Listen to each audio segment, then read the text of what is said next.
اس کے شال کو اٹھا کر اس کے شانے پر ڈالتے ہوئے بولے۔ ڈاکٹر ذریعہ بے بسی سے دیکھتے گئے۔ ڈاکٹر رضوان نے لبوں پر زبان پھیری اور گاڑی آگے بڑھاتی، پر اب گرنے کا سلسلہ ابھی بھی وقفے وقفے سے جاری تھا۔ سارا راستہ وہ روتی آئی تھی۔ ڈاکٹر رضوان نے 2-3 بار اسے چپ کرانے کی کوشش کی، مگر اس کے اتنے بڑے دکھ کو دیکھ کر اسے حوصلہ تک نہ دے سکے۔ اگر آپ کہیں تو ڈاکٹر عفان خان افریدی کو بتا دیں، آپ ایسا کچھ نہ کیجیے گا۔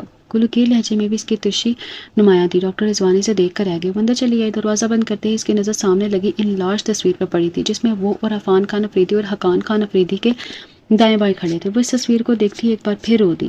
جب وہ کالج کے لیے نکل رہی تھی تو بابا جان اس تصویر کو دیکھ کر اپنے آنسو روکنے کی ناکام کوشش کر رہے تھے۔ اس نے ناشتہ کرتے ہوئے کنکھیوں سے انہیں دیکھا تھا اور اس کے چہرے پر دکھ، درد، اذیت و کرب کے نشان دیکھ کر اس کے اندر بھی درد بھر گیا تھا۔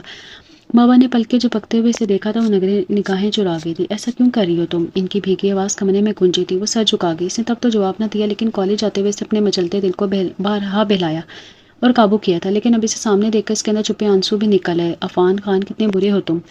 اس نے ایک اور زہریلی نظر تصویر پہ ڈالی اور بے بسی سے آنکھیں موند لیں، لیکن یہ زخم جسم کے نہیں تھے جو آنکھیں موند کر جھٹلا دیتی۔ یہ زخم تو روح پہ لگے تھے، اور روح پہ لگے زخم کبھی جھٹلائے نہیں جا سکتے۔ اس نے اس پل اپنے اندر گہرے دکھ کو، درد کی سوئیاں چپتی محسوس کی تھی۔ اسے اس پل اپنے آپ بہت نڈھال میں ہوتا محسوس ہو رہا تھا۔ وہ جیسے اپنا بہت کمزور ہو رہی تھی۔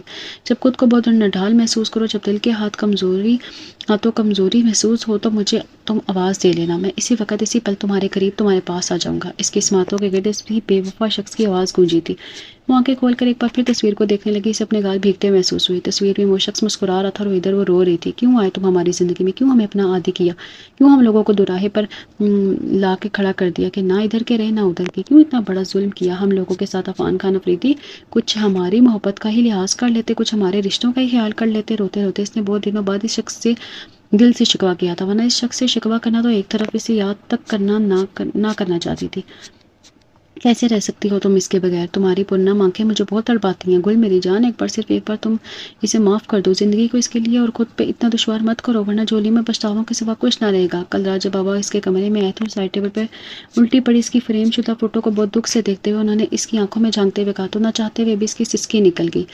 حقان افریدی نے چونک کر اسے دیکھا تھا، ان کے گلے لگی۔ بابا مجھے اس کی دوری نہیں آپ کا غم تڑپاتا ہے۔ ابھی وہ تڑپ تڑپ کے رو رہی تھی کہ فون کی گھنٹی بج اٹھی۔ اس کا دل اچھل کر حلق میں آن بیٹھا۔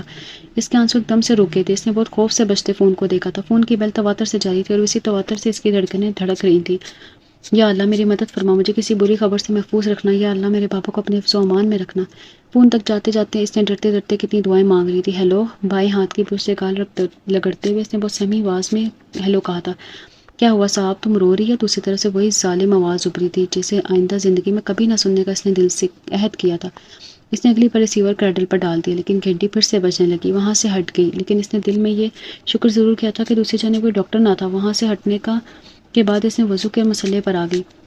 اسے کیسے پتا چلا کہ میں رو رہی ہوں؟ مسئلے پہ کھڑا ہونے سے ایک لمحہ پہلے اس کا دل دھڑکا تھا، پر اس نے سر ضرور جھٹکا دیا تھا، لیکن دل سے آتی اس کی آوازوں کو جھٹک نہ سکی، اور اب وہ رو رو کر اللہ تعالیٰ سے اپنے بابا کی زندگی مانگ رہی تھی، ان کی صحت یابی کے لیے دعا مانگ رہی تھی۔ بابا بھوک لگی ہے۔ وہ کچن کے دروازے میں آ کھڑی ہوئی۔ حقان خان افریدی نے گردن موڑ کے بہت محبت سے اسے دیکھا۔ وہ ابھی تک کالج یونیفارم میں تھی۔ سفید کپڑوں میں اس کے چہرے کی رنگت سرخ نظر آ رہی تھی۔ سر کے بال باہر کو ہواؤں کی وجہ سے ابھی تک الجھے بکھرے ہوئے تھے، لیکن اسے ان کی قطعی پرواہ نہ تھی۔ اسے تو آتے ہی بھوک لگی تھی اور اپنا حولیہ ٹھیک کرنے کا کہاں سوچتی۔ لگتا ہے آج بہت تھک گئی ہو، انہوں نے بہت محبت سے کہا تو وہ ہنسی اور پھر چلتے ہوئے ان کے پاس جا کھڑی ہوئی۔ تکنا وکھنا کیسا بابا، وہ تو آپ کے دیکھ کر لاڈ کرنے آ جاتی ہوں، ورنہ آپ خود ہی کھانا تیار کر رہی ہوتی۔ اسے لاڈ سے اپنی باہیں کے گلے میں ڈالتی۔ بالکل عثمان کی طرح تمہاری عادتیں ہیں۔ بے ساختہ ان کے لبوں سے نکلا تھا، لیکن اگلے ہی پل انہوں نے اپنے زبان تاندو تلے دبا دی۔ صاحب کی باہیں ذرا ڈھیلی پڑی تو وہ نگاہیں چرا گئی۔ رات چاچو نے دوبارہ فون کیا تھا، اس نے بہت مدھم آواز میں ان سے کہا تھا۔ وہ اس کی باہیں ہٹاتے ہوئے ہٹ کر چمچہ ہلانے لگے، لیکن وہ جانتی تھی ان کے صرف ہاتھ ادھر ہیں، سب آتے اس کی طرف لگی ہیں۔ چاچو رو رہے تھے، اس نے پھر آہستہ سے کہا تھا۔ وہ دیکھ سکتی تھی حقان خان افریدی کے ہاتھ ایک لمحے کے لیے ساخت ہو گئے تھے، لیکن دوسرے پر ان کے ہاتھ پھر چلنے لگے۔ وہ تڑپ رہے تھے آپ سے بات کرنے کے لیے، مجھ سے التجائے کرنے لگے کہ میں ان سے آپ کی بات کروا دوں۔ اس کی آواز بھیگ گئی۔ حقان خان افریدی لاپرواہی سے سنک میں ہاتھ دھونے لگے۔ بابا کوئی خون کو خود سے جدا کر سکتا ہے؟ اس کے آنسو سے لبریز سوال کر ان کی سانس رک گئی۔ چھوڑو اس موضوع کو، وہ پلٹے بغیر بولے۔ بابا وہ آپ کا خون ہے، کیسے رہ لیتے ہیں آپ ان کے بغیر؟ گل جانے تو اس موضوع کو، چلو کھانا نکالو۔ وہ ٹھنڈے پانی کے چھینٹے چہرے پر مارنے لگے۔ بابا انہوں نے فون رکھنے سے قبل آخری بات پتہ ہے کیا کی؟ چہرے پر پانی کے چھپاکے مارتے ہوئے ان کے ہاتھ وہیں تھم گئے. بابا انہوں نے کہا گل سونے سے پہلے میرے بابا کے ماتھے کا پیار لینا میری طرف سے. میں روز خیالوں میں سونے سے پہلے ان کے ماتھے کا پیار لیتا ہوں.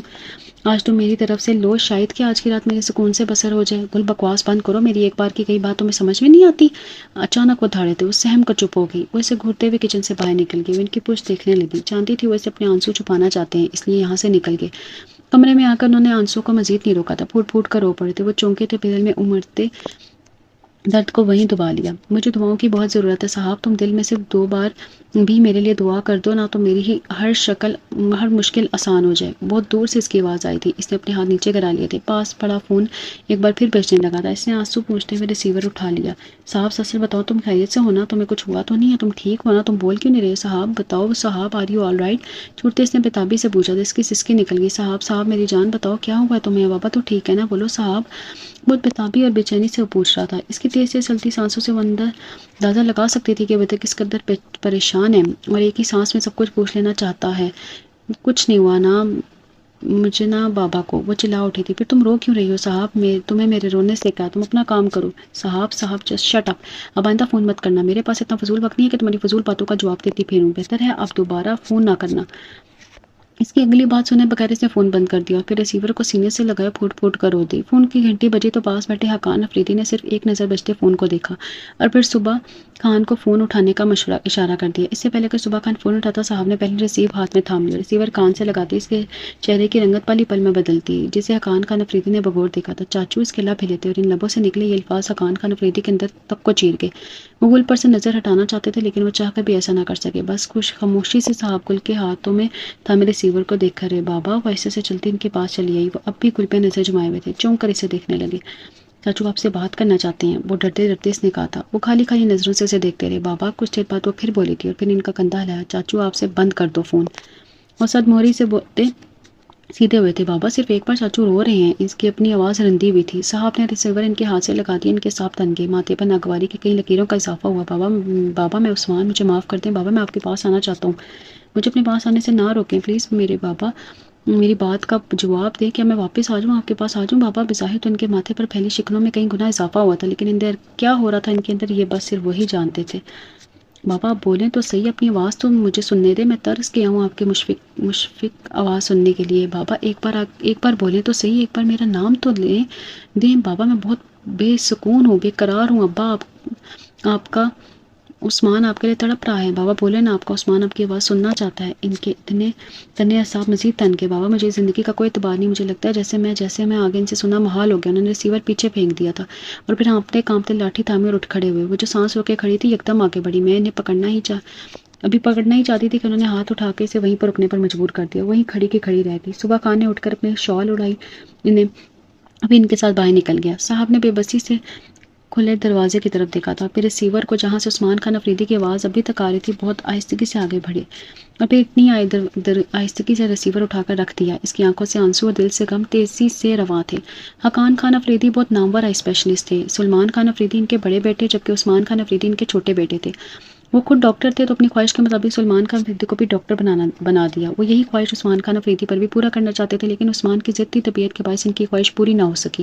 عثمان افریدی گھر میں چونکہ سب سے چھوٹے تھے اور اپنے والدین اور بڑے بھائی کے لیے بیجا لاڈ پیار کو سمیٹ رہے تھے. اسی بیجا لاڈ پیار نے انہیں بگاڑ کے رکھ دیا. جن دنوں سلیمان خان افریدی کی شادی کی تیاریاں ہو رہی تھی, انہی دنوں حقان خان افریدی نے ان کی منگنی کرنے کا بھی سوچا, لیکن جب ان کی یہ سوچ حقان خان افریدی تک پہنچی تو وہ گمسم سے ہو گئے. گھر والے یہ سمجھے کہ وہ راضی ہو گئے. سب سمجھتے رہے کہ عثمان خان خوش ہیں.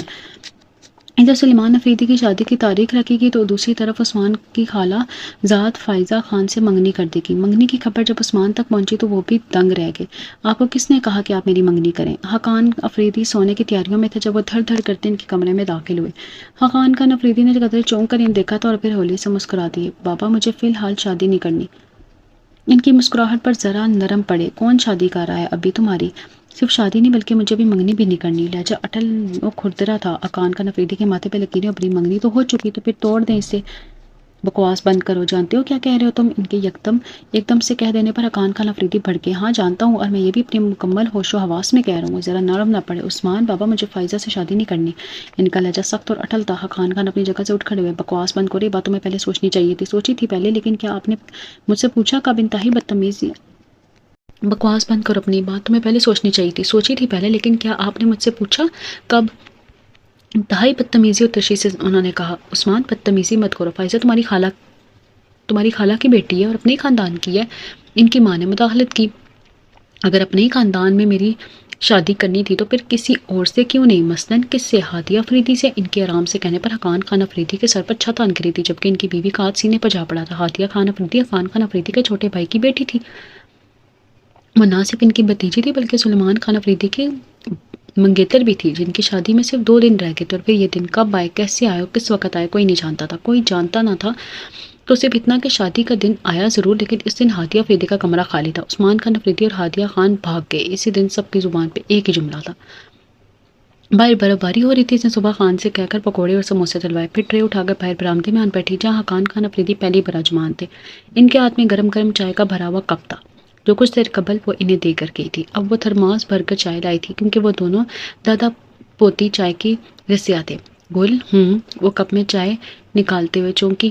تمہارے چاچو کی کتنی اولادیں ہیں؟ ان کے سوال پر قطرے حیران ہوئی، لیکن پھر اگلے ہی لمحے سے اپنی حیرت پر قابو پا لیا. حقان خان افریدی کا بار چھوڑ کے اسے بغور دیکھ رہے تھے. صرف ایک لوتا بیٹا ہے. کیا نام ہے اس کا، تمہیں معلوم ہے؟ نہ جانے کیوں اسے پوچھ رہے تھے. اس نے اپنا سر اس بات میں ہلا دیا. پکوڑوں کی پلیٹ ان کے سامنے کی، لیکن وہ اس کا چہرہ دیکھتے رہے، پلیٹ کی طرف ہاتھ ہی نہ بڑھایا. ان کی آنکھوں میں جھلکتا اشتیاق بے چینی سے چھپی نہ رہ سکی، اس لیے وہ سیدھی ہوگی. عفان خان افریدی، تمہارے خیال میں وہ کتنے برس کا ہے؟ ان کا اگلا سوال تھا تو اس کا دل خوشی سے دھڑک اٹھا. شاید 26-27 سال کا. اوہو، 29-30 سال تو عثمان کو یہاں سے گئے ہوئے ہو گئے ہیں. وہ تو اگلے ہی سال باپ بن گیا تھا. آپ جانتے تھے؟ اس قدر چہکتی ہوئی آواز ابری تھی اس کی. بے خبر کون تھا؟ وہ بڑبڑایا، لیکن اسے آواز آ گئی تھی. کبھی تمہاری سے بات ہوئی؟ اسے ایک بار پھر حیرت کا جھٹکا لگا. اگلے پل اس کا جی چاہا اٹھ کر بابا کے سینے سے جا لگے، جنہوں نے 30 سال کے بعد اس ویران گھر میں عثمان خان یا اس کی فیملی کے حوالے سے کوئی بات تو کی. میں نے پوچھا، کبھی تمہاری سے بات ہوئی؟ نہیں، ہر بار چاچو سے ہی ہوتی ہے. کبھی کبھی پیچھے سے آواز آ رہی ہوتی ہے، لیکن میں نے کبھی یہ جاننے کی ضرورت محسوس نہیں کی کہ پیچھے کون بول رہا ہے. اس کی آواز بالکل عثمان جیسی ہے. انہوں نے ایک اور اطلاع اسے دی. آپ کو کیسے پتا؟ ایک اور خوشگوار حیرت اس کے رگوں پہ اتری. حقان خان افریدی ہولے سے مسکرائے. رات اس کا فون آیا تھا. کیا اس نے بھی مجھے بابا کہا؟ انہوں نے بات بڑھائی. سچ؟ وہ چیک کی. بالکل عثمان کی طرح بولتا ہے، لیکن زیادہ دیر تک میں اس کی آواز نہ سن سکا. کیوں؟ کیونکہ اس کی آواز میں عثمان بول رہا تھا. ایک بے چینی سے ان کی آنکھوں میں اتری تو وہ خاموش رہی. آواز عفان کی تھی، لیکن لب و لہجہ اپنے باپ کا تھا. انداز دھیما تھا، لفظوں میں ٹھہراؤ تھا. آواز میں کھنک تھی، لیکن پھر بھی اس کی آواز میں عثمان کی جھلک تھی. میں نے یہی محسوس کر کے کچھ بھی بولے بغیر فون بند کر دیا. اب کی بار جیسے پچھتاوا اس کی آنکھوں میں اترا. وہ بے چین سی ہوگی. وہ کچھ کہنا چاہتا تھا. اداسی میں کھلی آواز اسے اندر تک تڑپا گئی. کیا؟ شاید عثمان کے حوالے سے کچھ. وہ مسترب سے لاٹھی پر ہاتھ مارنے لگے. آپ کو اس سے بات کر لینی چاہیے تھی. وہ کہنا چاہتی تھی، لیکن جانتی تھی کہ اس کے معاملے میں مداخلت ابھی کبھی پسند نہیں آئی، اس لیے خاموشی سے ان کی اگلی بات کا انتظار کرنے لگی. کاش میں تب فون نہ رکھتا. وہ زیر لب بڑبڑائے. اس نے سن تو لیا، لیکن اپنی سماعت پر شک سا ہو گیا کہ اس نے غلط سن لیا ہے. وہ ندامت سے سر جھکائے ہوئے تھے. حیرت و خوشی کا غلبہ اس کے وجود پر چھا چکا تھا. اس کے ہونٹوں پر بہت خوبصورت مسکراہٹ تھی.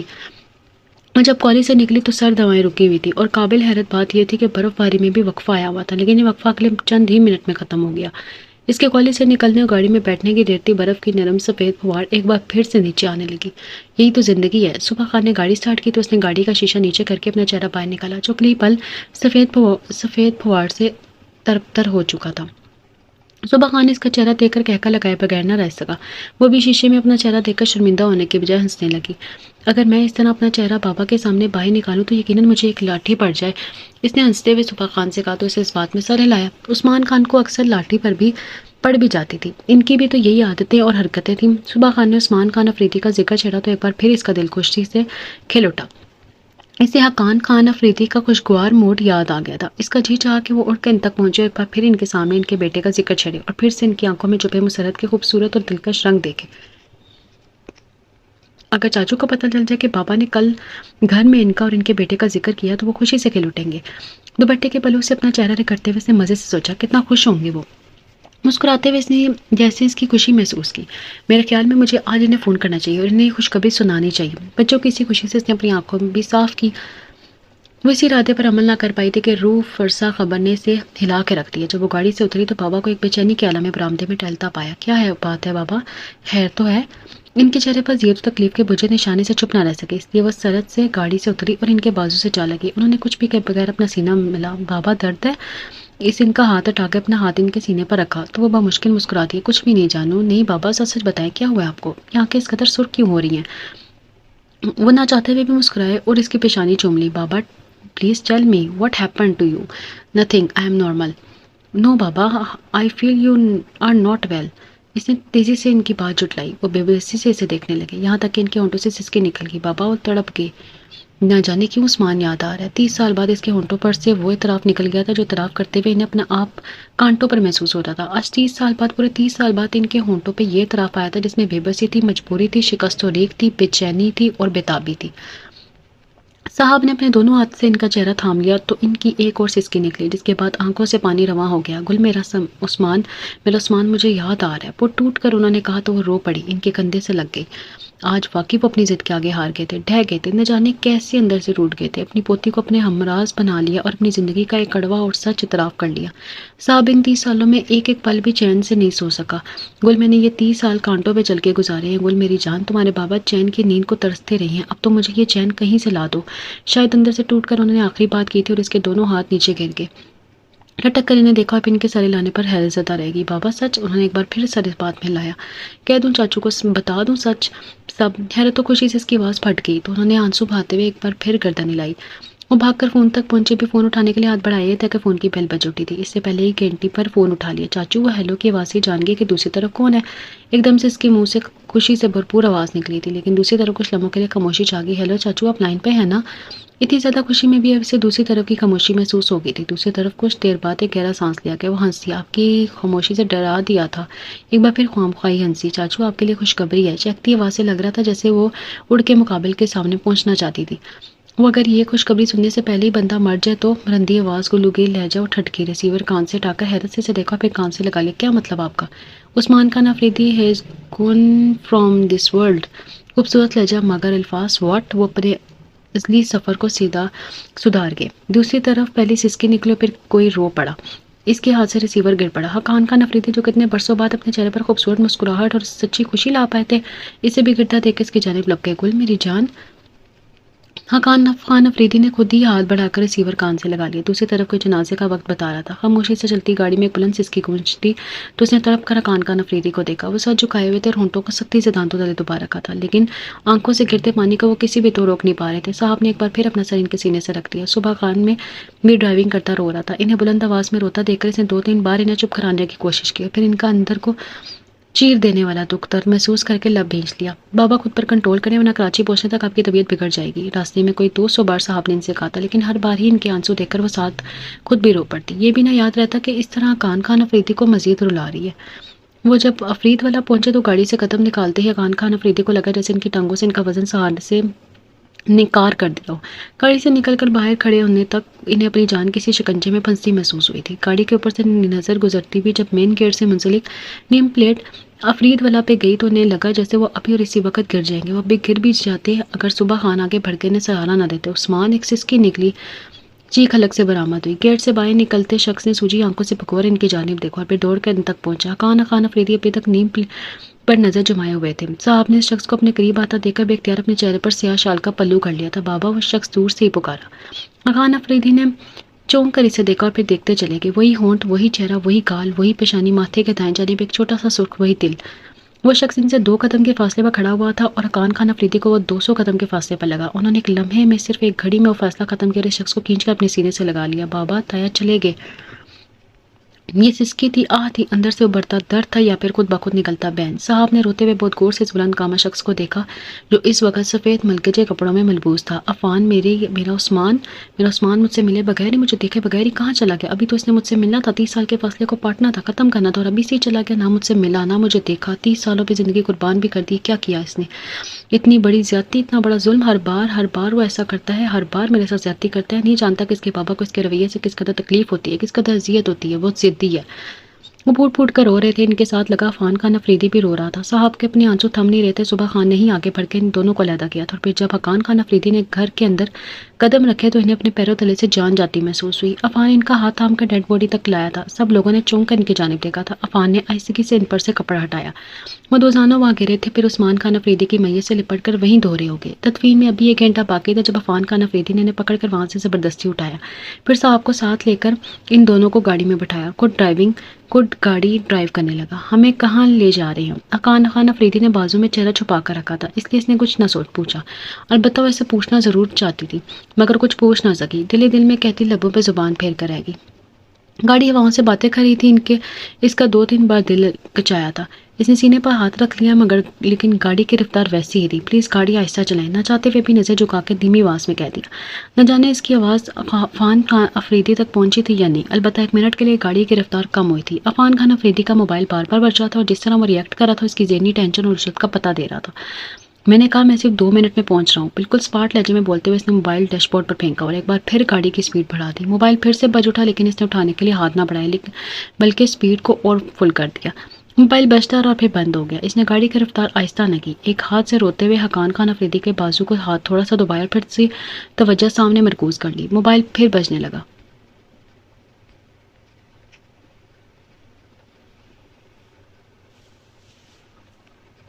I say just a moment۔ تقریباً چنچلاتے ہوئے اس نے کہا تھا، لیکن وہ جان کی کہ اس کا لہجہ گلوگیر ہو گیا تھا۔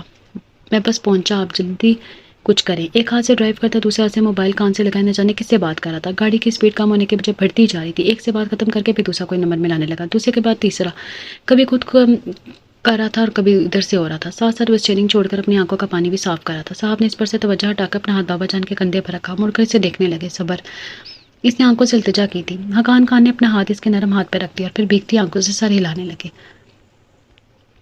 صرف 1 منٹ میں بہت قریب آ گیا ہوں۔ موبائل بند کیے بغیر اس نے ایک بار پھر ڈیش بورڈ پر پھینکا، پھر تیزی سے گاڑی پارک کرنے لگا۔ حقان خان افریدی نے سوالیہ نظروں سے دیکھا تو اس نے اترنے کا اشارہ کیا، پھر اپنی طرف سے تیزی سے اتر گیا۔ وہ نہیں جانتی تھی وہ انہیں یہاں کیوں لایا تھا۔ اس نے تیزی سے نیچے اترتے ہی اس کی طرف والا دروازہ کھول دیا۔ اس نے چہرے پر پھیلایا پلو ایک بار پھر مضبوط کر لیا، پھر نیچے اتر گئی۔ بابا جان جلدی، بہت اجلت میں وہ بولا، ایک ہاتھ سے اپنی آنکھوں میں آئے پانی کو صاف کرنے لگا۔ اس کا موبائل پھر سے بجنے لگا تھا مگر اس نے ادھر کوئی توجہ نہ دی، پھر بابا جان کو سہارا دے کر تیز تیز چلنے لگا۔ 1 ہی منٹ میں وہ کوریڈور میں تھے۔ کئی ڈاکٹرز نے متفکر چہروں کے ساتھ عفان کو دیکھا تھا۔ عفان نے کئی اندیشوں سے تر چہرے کو نفی میں ہلایا، پھر تیزی سے سامنے والے کمرے میں چلا گیا۔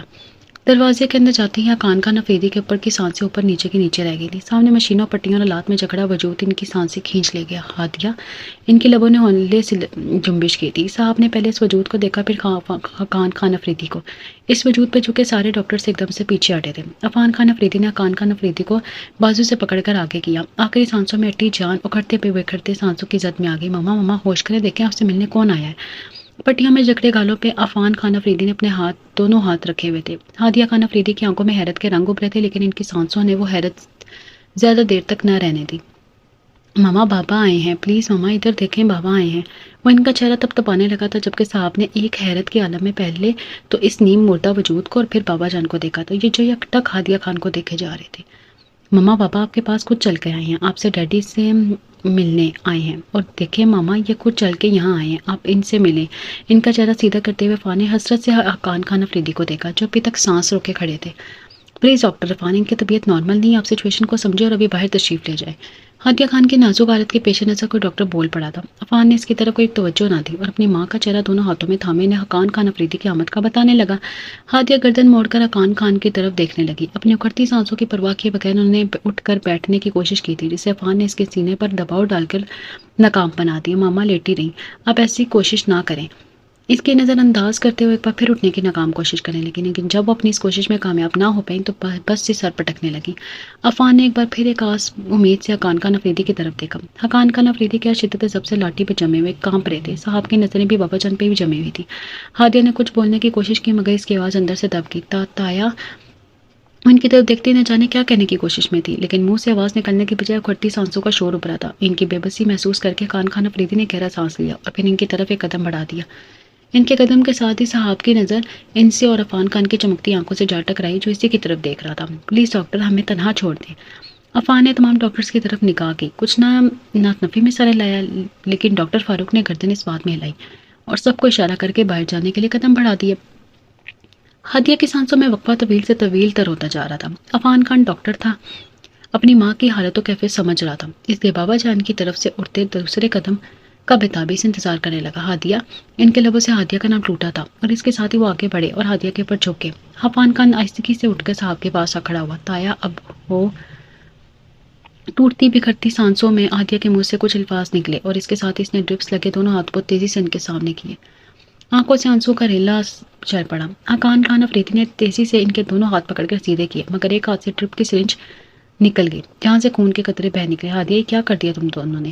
کیوں اس قدر ڈر پا رہے ہو مجھے؟ میں تم دونوں کو ہنستا مسکراتا دیکھنے کی خواہش رکھتا تھا، لیکن تم دونوں نے کتنا برا کیا میرے ساتھ، کتنا بڑا ظلم کیا میرے ساتھ۔ تم دونوں ہمیشہ برا کرتے ہوئے ہو میرے ساتھ، اب بھی برا کر دیا، پر تو میرے جانے کی، لیکن تم دونوں۔ بات ادھوری چھوڑ کر وہ ہادیہ کے سر کے ساتھ سر ٹکا کر رونے لگے۔ ہادیہ کی اکھڑتی سانسوں کے شور میں ہادیہ کی سسکیاں دبنے لگیں۔ ہادیہ، تم دونوں میں اس قدر جلد بازی کیوں ہے؟ وہ کیوں ہے اس قدر جلد باز؟ معافی۔ ہادیہ نے ایک بار پھر ہاتھ باندھنے چاہیے، جنہیں خاقان افریدی نے سرد سے پکڑ لیا۔ نہ میرا بچہ، ایسے نہیں کرتے، اپنے بابا سے ایسے نہیں کرتے، بھلا بابا اپنے بچوں سے تاحیات ناراض رہ سکتا ہے؟ ہادیہ بے بسی سے انہیں دیکھتی رہ گئی، ان کی آنکھوں سے پانی زور و شور سے جاری تھا۔ حقان خان نے جو کر ان کی پیشانی پر اپنے ہونٹ رکھ دیے تو پھر ہونٹ رکھتے ان کی آنکھیں بند ہو گئی تھی اور سانسیں وہیں تھم گئی۔ 30 سال تڑپایا تم دونوں نے، 30 سال ہم نے تمہارے بغیر کیسے گزارے، اس کو ہم ہی جانتے ہیں، جس کھوکھلے پن سے ہم جیتے تھے، ان کھوکھلے پن کے درد سے ہم ہی واقف ہیں۔ ہادیہ، عثمان نے تو اب بھی مجھے دھوکہ دے دیا ہے، اس نے اب بھی میرے ساتھ زیادتی کی ہے، اس نے مجھ سے پہلے ہی۔ ماما، عفان خان کی شاید چیخ نکلی تھی، اس دوڑ کر 2 قدموں کے فاصلے کو پاٹا تھا اور وہ پھر اپنی ماں پر جھک گیا۔ صحابی تیزی سے ہادیہ کے قریب ہوئی۔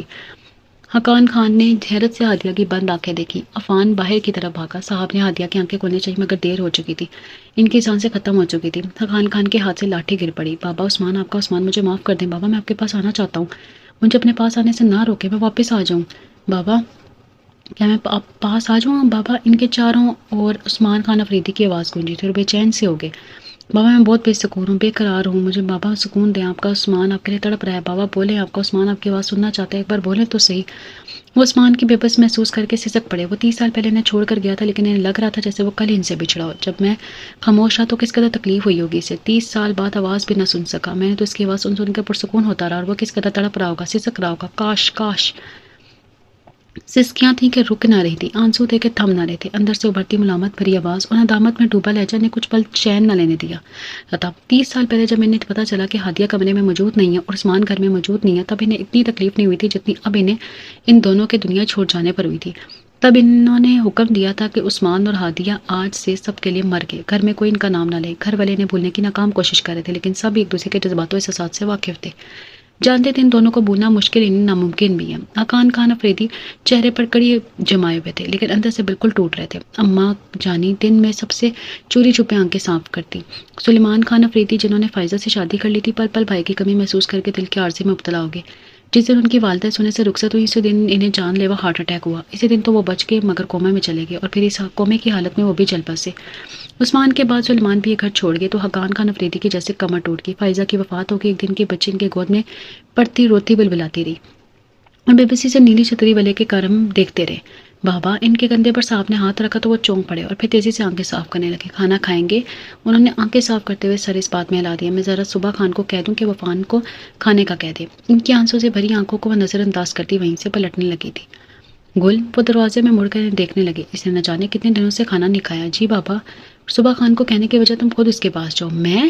پہلے وہ ذرا ہچکچائی، پھر کچھ سوچ کر اس بات میں سر ہلا دیا۔ وہ جب کمرے میں داخل ہوئے تو وہ رائٹنگ ٹیبل پر سر رکھے بیٹھا تھا۔ وہ کھانے کی ٹرے لیے ایک بار پھر اس کمرے میں دریچے میں کھڑی تھی، لیکن اس وقت وہ ٹھٹکی جب اسے اس کی ہلکی ہلکی سسکیاں سنائی تھی۔ اس نے کھانے کی ٹرے سینٹرل ٹیبل پر رکھی، اس کے کندھے پر اپنا ہاتھ رکھ دیا۔ وہ چونک کر اسے دیکھنے لگا۔ آپ پھر رو رہے ہیں؟ اس کی سرخ آنکھوں میں دیکھتے ہوئے بہت دکھ سے بولی تو عفان نے شدت ضبط سے ہونٹ پیچھ لیے۔ Please Affan, control your self, زندگی اس طرح نہیں کٹتی۔ میں کیا کروں؟ وہ دونوں بھی ایک ساتھ مجھے چھوڑ گئے، کیسے جیوں میں ان کے بغیر، کیسے رہوں میں ان کے بغیر؟ سرخ آنکھوں سے سفید موتی گرنے لگے۔ عفان، آپ کو یہ حقیقت قبول کرنا ہوگی، آپ کو ان کے بغیر جینا ہوگا، ان کے بنا جینا ہوگا، یہ ممکن نہیں ہے۔ وہ بے بسی سے بولا۔ دکھ چاہے جتنا بھی ہو آخر ایک دن ختم ہو جاتا ہے۔ بہادر وہی ہے جو اس کو ڈٹ کر اس کی آنکھوں میں آنکھیں ڈال کر مقابلہ کرے۔ اس نے ہولے سے اس کا کندھا دبایا تو وہ اور بے بس ہوا۔ مجھ میں اتنا حوصلہ نہیں ہے، میرے ماں باپ میرا حوصلہ، میری طاقت اپنے ساتھ لے کے ہیں، کیسے اب میں خود میں حوصلہ پیدا کروں، کیسے ان کے بغیر ان حالات کا مقابلہ کروں؟ صاحب نے اپنا ہاتھ پیچھے کھینچ لیا۔ عفان، ایسا سوچ کر آپ سے خود کو اذیت دے رہے ہیں، یہاں سے جانا تو ہر ایک کو ہے، یہ دنیا اور اس میں ہمارا ٹھکانا ابدی نہیں عارضی ہے، اگر کوئی آج جی رہا ہے تو کل سے مرنا بھی ہے، آپ کی اس حقیقت کو قبول نہیں کر پا رہے ہیں۔ مانا کہ یہاں سے جانے والے کو ہم بھول نہیں سکتے مگر ان کی یادوں کو ہم زندہ تو رکھ سکتے ہیں نا. تو بس یہی سمجھے چاچو چچی زندہ ہیں، وہ آپ کو دیکھ رہے ہیں، آپ کے اندر نئی ہمت نئی طاقت پیدا کر رہے ہیں. یہ بہت مشکل ہے، آپ جائیں یہاں سے، ناممکن تو نہیں ہے. آپ اپنے اندر حوصلہ تو پیدا کریں، تھوڑی بہت ہمت تو پیدا کریں. آگے وہ خاموش ہوگی کیونکہ ایک بار پھر افان کے آنسو چھلک پڑے تھے. وہ اسے دیکھتی خود بھی رو دینے کو تھی. وہ بے بسی سے اسے کھانے کا کہے بغیر اس کے کمرے سے نکل آئی. آئی ایم ریلی سوری صاحب، آج آپ کل رات اتنی چاہت سے کھانا لے کر گئی مگر میں آپ سے مس بہیو کر گیا. صبح کچن میں داخل ہوتے اس نے معذرت کی مگر وہ آٹا گھونٹتی رہی، کچھ بھی نہ بولی. میں جانتا ہوں آپ کو میرا رویہ برا لگا ہوگا لیکن نہ جانے کیوں اس وقت میں کچھ نہ سمجھ سکا.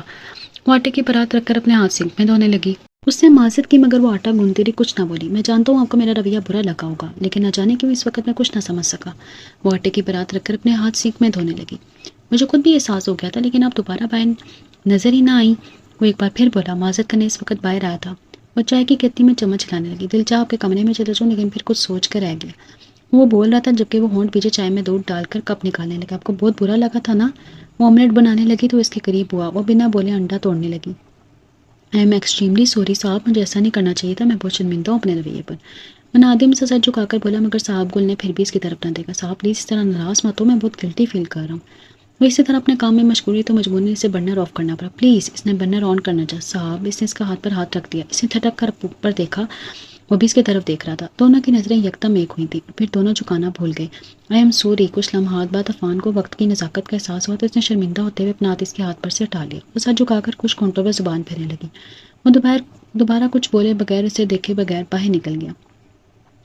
اس رات وہ نہ سوچ سکی. اس کے دل کی حالت بہت عجیب سی ہو رہی تھی. ان کے کہے اور ان دیکھے کئی اندیشے اس کے اندر بھی سر اٹھا رہے تھے اور اسے ڈرا رہے تھے. وہ اپنے اندر کی کیفیت سے سچ مچ ڈر گئی تھی. کئی بار سر جھٹک کر اس نے اندیشے کو جٹلانا چاہا جو آہستہ آہستہ اس پر چڑھائی کر رہا تھا مگر جو اس ساتھ جذبات پل پل اس کے اندر ابھر رہے تھے، لمحہ بھر رہے تھے، وہ چاہ کر انہیں جٹلا نہیں پا رہی تھی. اس سے عجیب غریب حالت میں وہ سو بھی نہ سکی. رات کا نہ جانے کون سا پہر تھا جب اٹھ کر بیٹھ گئی. اندر بہت گھٹن محسوس ہوئی تو وہ اٹھ کر کھڑکی میں جا کھڑی ہوئی. کھڑکی کھولتے ہی باہر سے تازہ ہوا اندر تک آئی. ساتھ باہر سے کئی پھولوں کی ملی جلی خوبصورت خوشبوئیں بھی اندر لائی.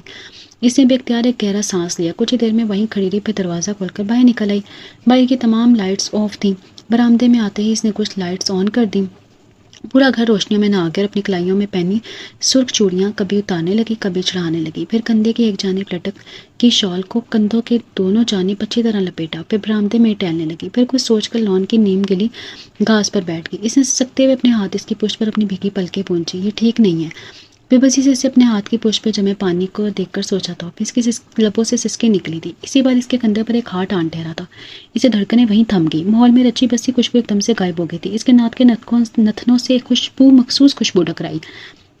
اس نے نہ چاہتے ہوئے بھی ہاتھ والے کو دیکھا تو ایک ہورس اس کی ہونٹوں سے نکل گئی. وہ تڑپ کر اس کے قریب ہوا تھا اور نفی میں گردن ہلانے لگا. وہ ذرا سا پیچھے کھسکی تو وہ ہونٹ کاٹنے لگا. رات بہت ہو گئی ہے. انگلیوں میں دبے سگریٹ کو ہونٹوں کی طرف لے جاتے ہوئے مدھم مگر بھاری آواز میں بولا تھا. اس نے کوئی جواب نہ دیا. شال کے پلو سے آنکھیں صاف کرنے لگی. مجھے بھیگی راتیں اداس کرتی ہیں لیکن آج کی رات دیکھ کر مجھے کچھ فیل ہو رہا ہے. میں فیل کر رہا ہوں کہ اس پر کسی نے اپنے گلابی شال اڑا دی ہے. کسی نے اپنے ہاتھوں سے اس کے کنارے پر موتی سجا دی ہیں. اس رات کو خوبصورت بنانے کے لیے کسی نے اپنے مخروطی انگلیوں سے کرنیں ٹانگ دی ہیں. جیسے کسی نے اپنی ہتھیلیوں میں چاند اٹھا کر وہاں رکھ دی ہے. میں آج اس بھیگی رات میں اداس نہیں ہوں. آج میں اس بھیگی ہوا کی شرارتیں بھی سمجھ رہا ہوں. کب سے کمرے کا دریچہ کھولے ٹیرس پہ کھڑا تھا لیکن یہ سب دیکھتے ہوئے بھی اندر بہت کثافت محسوس کر رہا تھا. لیکن باہر نکلتے اس کی گھٹن اور کثافت قدم پہ قدم دور ہوتی چلی گئی. وہ ذرا سا رکا، مسکرا کر اپنے مقابل دیکھا، پھر ہونٹ بھینچ کے کیا. ساتھ والی جگہ خالی تھی. وہ وہاں سے اٹھ کر جا چکی تھی. اس کے اندر درد ایک لہر ابھری. اس نے ہاتھ بڑھا کے اس جگہ کا چھوا جہاں کچھ دیر قبل وہ بیٹھی تھی. بہت بڑا اٹھانے لگا تھا. جب اس کا ہاتھ کسی چیز سے ٹکرایا اس نے وہ چیز اٹھا لی. سرخ 2 چوڑیاں شاید وہ انہیں اتار کر دوبارہ چڑھانا بھول گئی تھی. بابا کتنے دن یہاں رہنا ہے؟ صبح وہ سخت بیزار تھی. اپنی سوجی آنکھوں کو بار بار مسل رہی تھی. ناشتے کے ٹیبل پہ اس کے سامنے اس لیے نہیں آئی کہ کہیں وہ اس کے اندر کو جان نہ جائے. اس کی اس عجیب و غریب حالت کو کوئی نام ہی نہ دے. وہ اپنی اس حالت کو، اپنی اس کیفیت کو سب سے چھپانا چاہتی تھی اور یہاں سے جلد از جلد آنا چاہتی تھی. اپنے اوپر ہونے والے حملے کو شدید ہونے سے روکنے کے لیے سب ضروری تھا، بے حد ضروری. اس لیے جب بابا دن کو اخبار لے کر بیٹھے تو وہ بھی ان کے پاس بیٹھ گئی. عفان خان بھی وہیں دوسرے صوفے پر بیٹھا تھا لیکن صاحب نے اس کی طرف پشت کی ہوئی تھی اور عفان خان افریدی نے پشتوں میں بات کی تھی. کیوں، کیا ہوا جانو؟ کہ کراچی نے تمہیں بیزار کر دیا؟ بابا نے چونک کر اسے دیکھا، پھر پشتوں میں سے پوچھا. اس نے نفی میں سر ہلایا. بابا مجھے گھر یاد آ رہا ہے. اس نے حقیقت ہی کہی تھی. کیوں گول، کیا یہ گھر تمہارا گھر نہیں ہے؟ بابا نے اس نے حقیقت ہی کہی تھی. کیوں گول، کیا یہ گھر تمہارا گھر نہیں ہے؟ بابا نے افسوس سے اسے دیکھا. بابا میرا یہ مطلب نہیں ہے، آپ گھر چلیں، فی الحال میرا دل ہر چیز سے اٹھ گیا ہے. واقعی یہاں موجود ہر چیز سے اس کا دل اوب گیا ہے. طبیعت تو ٹھیک ہے نا تمہاری؟ وہ فکر مند ہوئے. بابا میری طبیعت کو کیا ہے ہوتا ہے، بس مجھے گھر جانا ہے، میں اب یہاں مزید نہیں رہ سکتی. کہیں عفان سے تمہاری لڑائی شڑائی تو نہیں ہوگی؟ بابا مشکوک ہوئے. عفان اپنا نام سن کر انہیں دیکھنے لگا. بابا ہنسنے لگے. وہ سمجھ رہا ہے جیسے ہم اس کی برائی کر رہے ہیں. عفان کو اپنی جانب متوجہ دیکھ کر صاحب کو ہنسی آئی. اس نے برا مانا تو نہ، اب ہم کیا اس کی برائی کریں گے؟ بابا سے کہا. بابا مجھے اس کا دماغ تھوڑا سا کسکا ہوا لگتا ہے. شاباش ہے بیٹے، اپنے چاچا کے بیٹے کو پاگل کہہ رہی ہو. بابا اس میں کوئی شک نہیں ہے، میرے بارے میں آپ کو کوئی شک ہے؟ ایک دم سے وہ بول پڑا تھا. صاحب نے چونک کر اسے دیکھا. اسے اپنی سماعتوں پہ شک ہوا تھا. پٹھان ہوں، اپنی مادری زبان مجھے بھی آتی ہے. اس نے مسکراتے ہوئے انکشاف کیا تو صاحب کا جی چاہا زمین پھٹے اور اس میں سما جائے. اس نے شرمندہ ہو کر بابا جان کی جانب دیکھا تو وہ اپنی ہنسی بمشکل روکے ہوئے تھے. اس نے دیکھتے ہی ان کا کہکا چھوٹ گیا، جس میں عفان کا کہکا بھی شامل ہو گیا. وہ روتے نے کو ہی تو وہ وہاں سے اٹھ کر بھاگ کھڑی ہوئی. وہ بابا اور صبح کو چائے دے کر نہ چاہتے ہوئے بھی عفان کے کمرے میں چلے گئی. وہ ابھی تک جاگ رہا تھا. اسے اتنے دنوں بعد کمرے میں آتا دیکھ کر وہ اٹھ کر بیٹھنے لگا، مگر اس نے اسے لیٹے رہنے کو کہا. پھر بھی اٹھ کر بیٹھ گیا. اب کیسی طبیعت ہے آپ کی؟ اس کے سامنے چائے کا کپ رکھتے ہوئے اس نے پوچھا، لیکن اس نے کوئی جواب نہ دیا. وہ سر اٹھا کر اسے دیکھنے لگی. وہ چھت کی طرف دیکھ رہا تھا. صاحب پاپا کی بہت بڑی خواہش تھی کہ وہ جیتے جی ایک بار بابا کو دیکھ لیں، لیکن ان کی خواہش آخری دم تک پوری نہ ہو سکی. وہ ایک حسرت لیے اس دنیا سے چلے گئے. وہ دکھ سے بولا، مرتے دم تک انہوں نے مجھے حسرت سے دیکھا، لیکن میں کچھ بھی نہ کر سکا، ان کی آخری خواہش بھی پوری نہ کر سکا. بہت بد نصیب ہوں میں، بہت بد نصیب.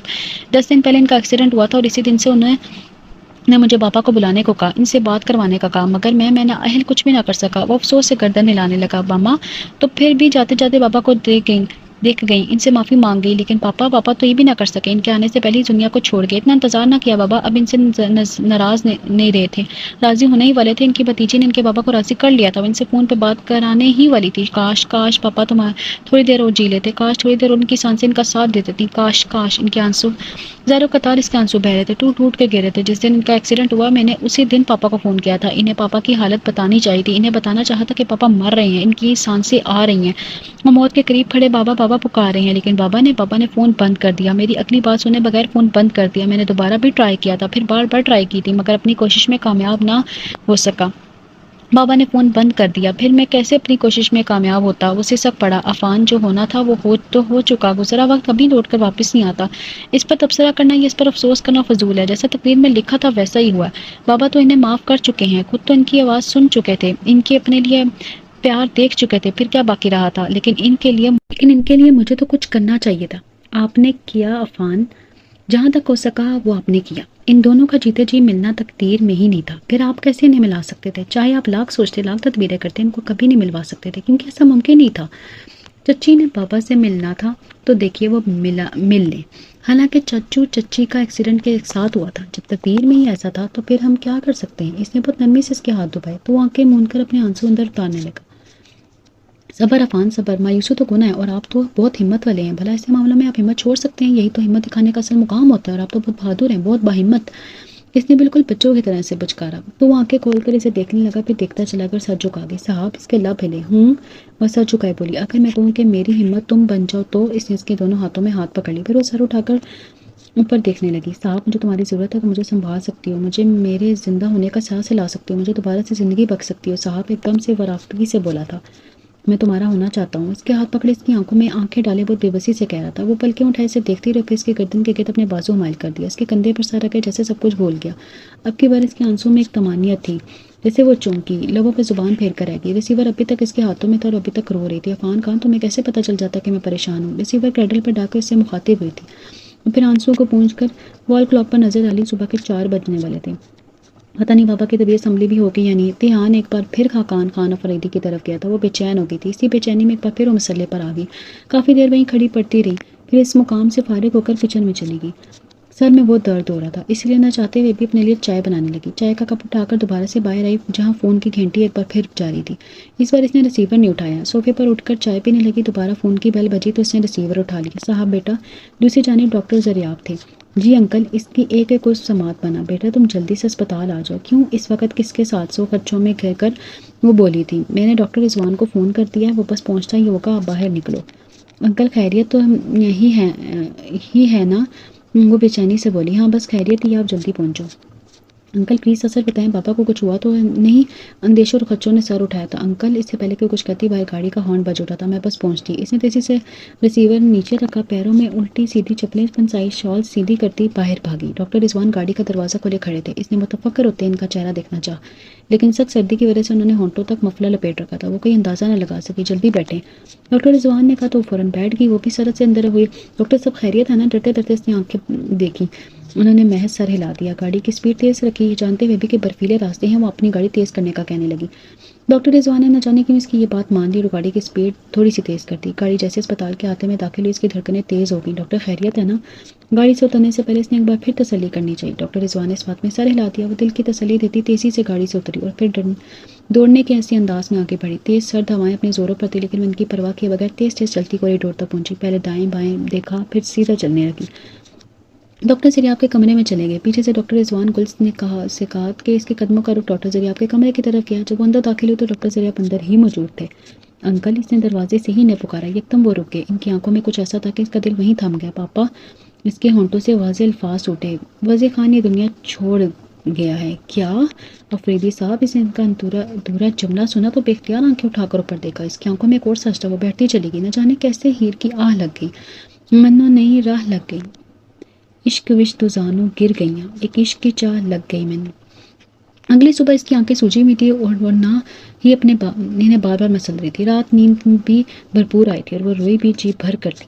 رات سے لے کر اب تک ایک گہرا سکون اس کے اندر چھایا ہوا تھا۔ وہ اطمینان سے ناشتہ تیار کرنے لگی۔ پاپا، اس نے اس کے چہرے پر کھلی کھلی مسکراہٹ دیکھی تو پوچھے بغیر نہ رہ سکی، کیا بات ہے جانو؟ اب تو اکیلے اکیلے مسکرائے جا رہے ہو؟ کچھ نہیں، وہ تو میں بس ویسے ہی۔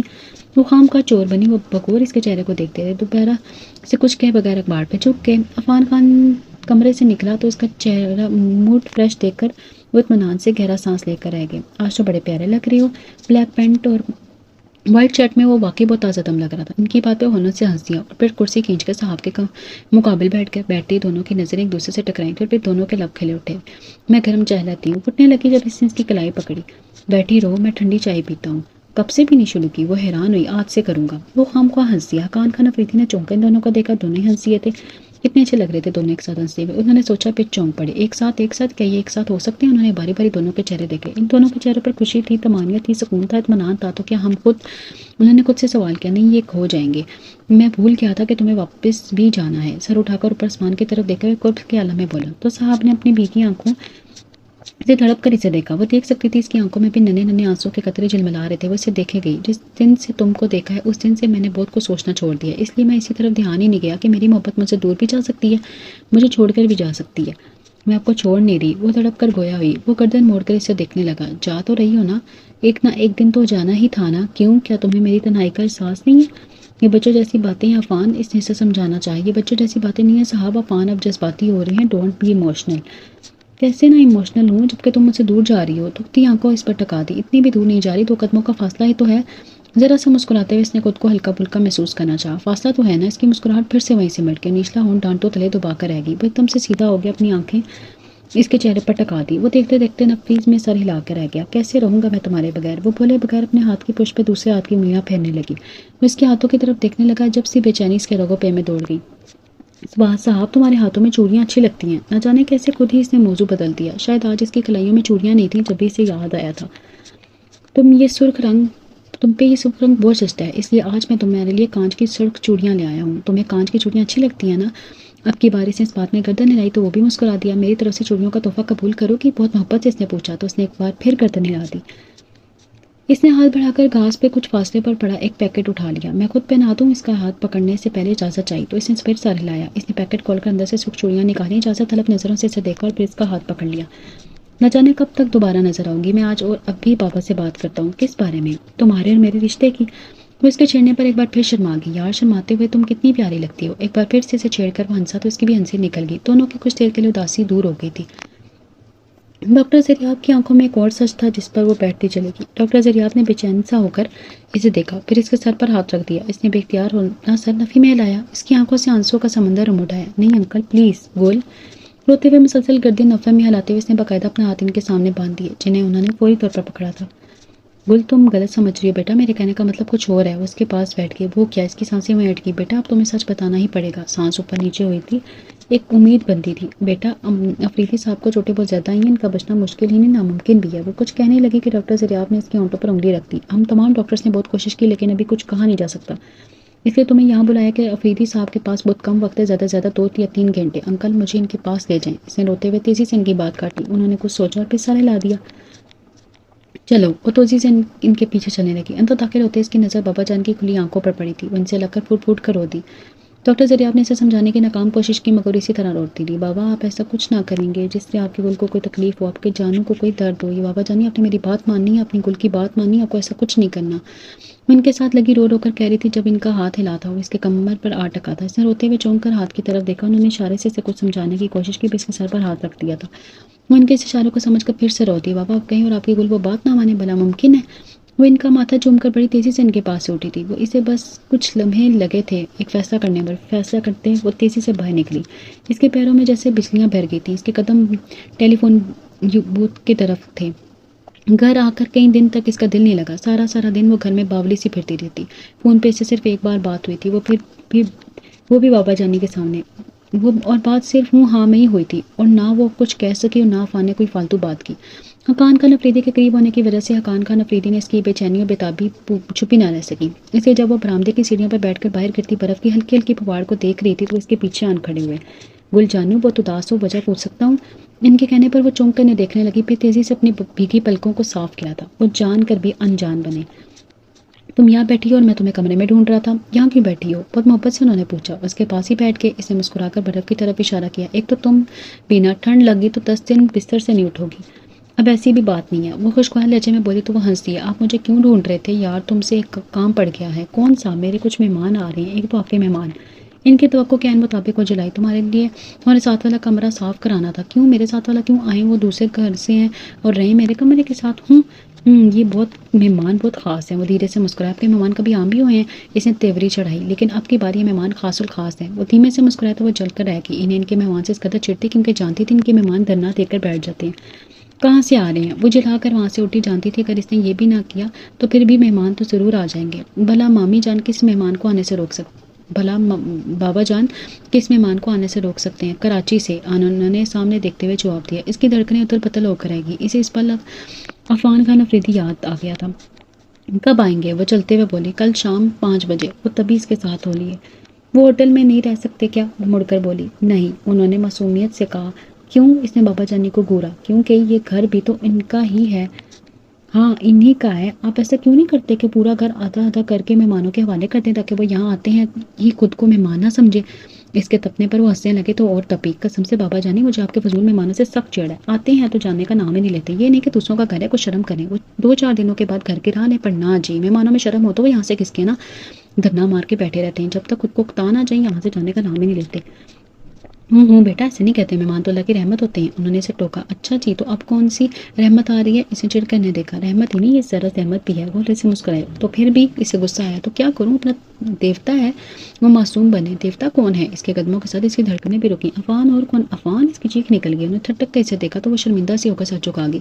وہ یہ بھی نہ دیکھ سکی کہ اس کے لبوں پر بہت خوبصورت مسکراہٹ کھل رہی تھی۔ آ رہا ہے وہ خوشبوؤں کے سنگ، جگنوں کے سنگ، تتلیاں پکڑ کے رکھ لیو آرام،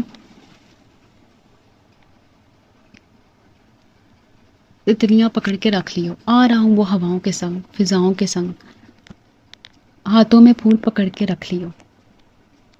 اہم حقان خان افریدی جان بوجھ کر کھنکارے تو اس کے لبوں پہ آئے اگلے جملے وہیں دب کر رہ گئے۔ وہ تیزی سے دیچکی میں چمچہ ہلانے لگی۔ میری مدد کی ضرورت تو نہیں؟ اس کے آگے ٹماٹر کا ٹکڑا اٹھاتے ہوئے انہوں نے پوچھا۔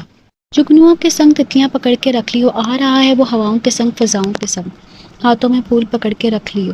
اہم حقان خان افریدی جان بوجھ کر گلا کھنکارے تو اس کے لبوں پر آئے اگلے جملے وہیں دب کر رہ گئے۔ وہ تیزی سے دیچکی میں چمچہ چلانے لگی۔ میری مدد کی ضرورت تو نہیں؟ اس کے آگے سے ٹماٹر کا ٹکڑا اٹھاتے ہوئے انہوں نے پوچھا تو اس نے جلدی سے سر نفی میں ہلا دیا۔ بابا جانی 5 تو بج گئے ہیں، لیکن اب وہ بیٹا دیر سے وہ تو ہو ہی جاتی ہے، میرا مطلب ہے آپ ایک بار پھر فون کر کے پوچھ لیتے۔ بظاہر تو وہ دیچکی میں جھانک رہی تھی لیکن اس کا سارا دھیان ان کی جانب تھا۔ گھر سے نکلتے اس نے کیا تو تھا فون، خیر میں یہ پھر بات کر لیتا ہوں۔ اس نے ایک بار پور نظر ڈال کر مسکراتے ہوئے باہر نکل کے ان کے باہر نکلتے اس نے سیدھا ہوتے ایک گہرا سانس لیا۔ آ بھی جاؤ، بے اختیار اس چیز سے پکارا تھا۔ کچن کے کاموں سے فارغ ہو کر وہ باتھ روم میں گئی، پھر ہلکا پھلکا تیار ہو کر ٹیرس پہ جا کھڑی ہوئی۔ صبح سے اس کے پیر زمین پہ نہ ٹک رہے تھے، اسے اپنا آپ ہواؤں میں اڑتا ہوا محسوس ہو رہا تھا۔ دل میں بے چینی بےتابی تو کل شام سے تھی، لیکن آج تو صبح سے ہی اس نے اپنی آنکھیں باہر دریچے پہ رکھ دی تھی۔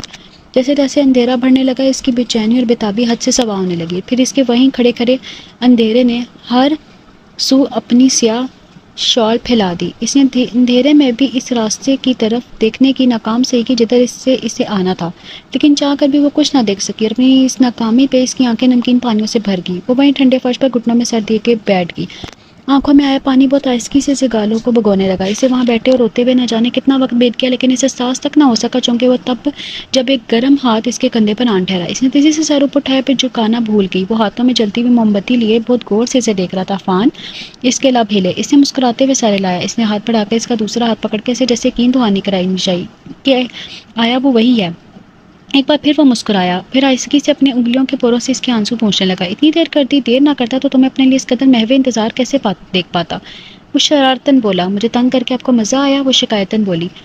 ہاں، اس نے فوراً اقرار کیا۔ کیا؟ اس کی آنکھوں میں حیرانگی کے ساتھ غصہ بھی جھانکا تو وہ کہکا لگا کر ہنس دیا۔ یار، میں تمہیں تنگ کرنے کا سوچ سکتا ہوں؟ وہ سنجیدہ ہوا، لیکن اس کی آنکھوں میں چھپی شرارت اسے چھپ نہ سکی تھی، اس لیے اسے گھورتی وہاں سے اٹھ گئی۔ او ہو بھائی، ناراض کیوں ہوتی ہو؟ میں تو مذاق کر رہا ہوں نا یار۔ ہیلو سنو۔ وہ بھی اٹھ کر اس کے پیچھے بھاگا۔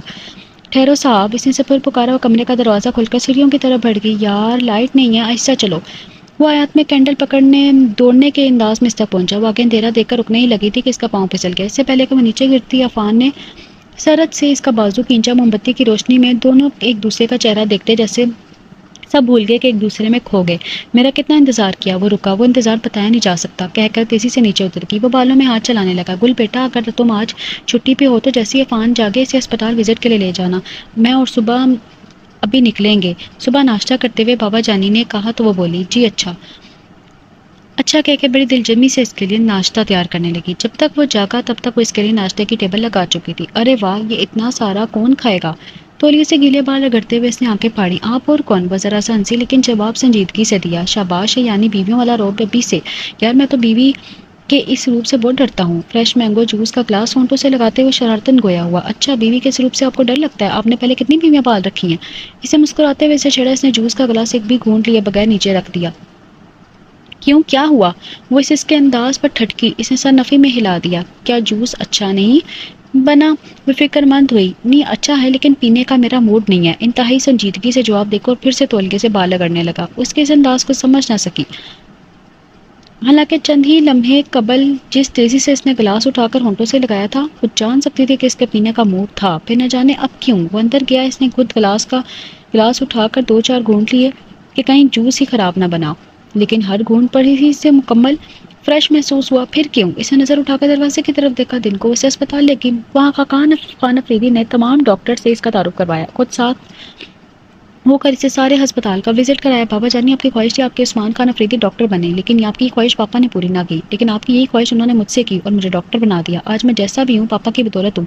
انہوں نے مجھے نکھارا سنوارا ہے جس طرح آپ انہیں نکھارنا اور سنوارنا چاہتے تھے۔ بابا، میں نے ابھی کھڑے کھڑے ایک فیصلہ کیا۔ بظاہر تو آپ کی آنکھوں میں وہ خواہش، وہ قرار ہے، لیکن آپ زبان سے نہیں کہہ رہے۔ شاید میرے سامنے خواہش بیان کرتے ہوئے آپ کو خوف آتا ہے، اس لیے میں خود اپنی زبان سے کہنا چاہتا ہوں۔ وہ کیا؟ بابا جانی، میں عثمان خان افریدی بن کر ہمیشہ کے لیے آپ کے پاس، آپ کے ساتھ رہنا چاہتا ہوں۔ جن ہسپتال میں آپ عثمان خان کو ڈاکٹر بنا کر چلانا چاہتے تھے، اب میں اس کو جوائن کرنا چاہتا ہوں۔ بولیے، قبول ہے؟ عفان، میری جان، حقان خان نے پہلے تو ایک حیرت کے عالم میں سے دیکھا، جیسے نہیں یقین نہ ہو کہ اتنی جلدی وہ مان جائے گا، پھر جوشی جذبات سے اسے گلے لگا لیا۔ وہ بھی بہت واہلانہ پن سے اس کے گلے لگ گئے تھے۔ ساتھ کھڑی صاحب نے بہت حیرت سے اسے دیکھا۔ وہ مسکرا رہا تھا جبکہ بابا جانی کی آنکھوں میں ڈھیروں آنسو چمک رہے تھے۔ آپ نے فیصلہ کیا؟ سوچ کے کیا ہے عفان؟ شام کو وہ اس کے لیے برآمدے میں چائے لے کر آئی تو پوچھے بغیر نہ رہ سکی۔ مجھے خود بھی نہیں پتا کہ کیا سوچ کے میں نے فیصلہ کیا۔ وہ کسی گہری سوچ سے چونکا، پھر اس کے ہاتھ میں چائے کا کپ پکڑ لیا۔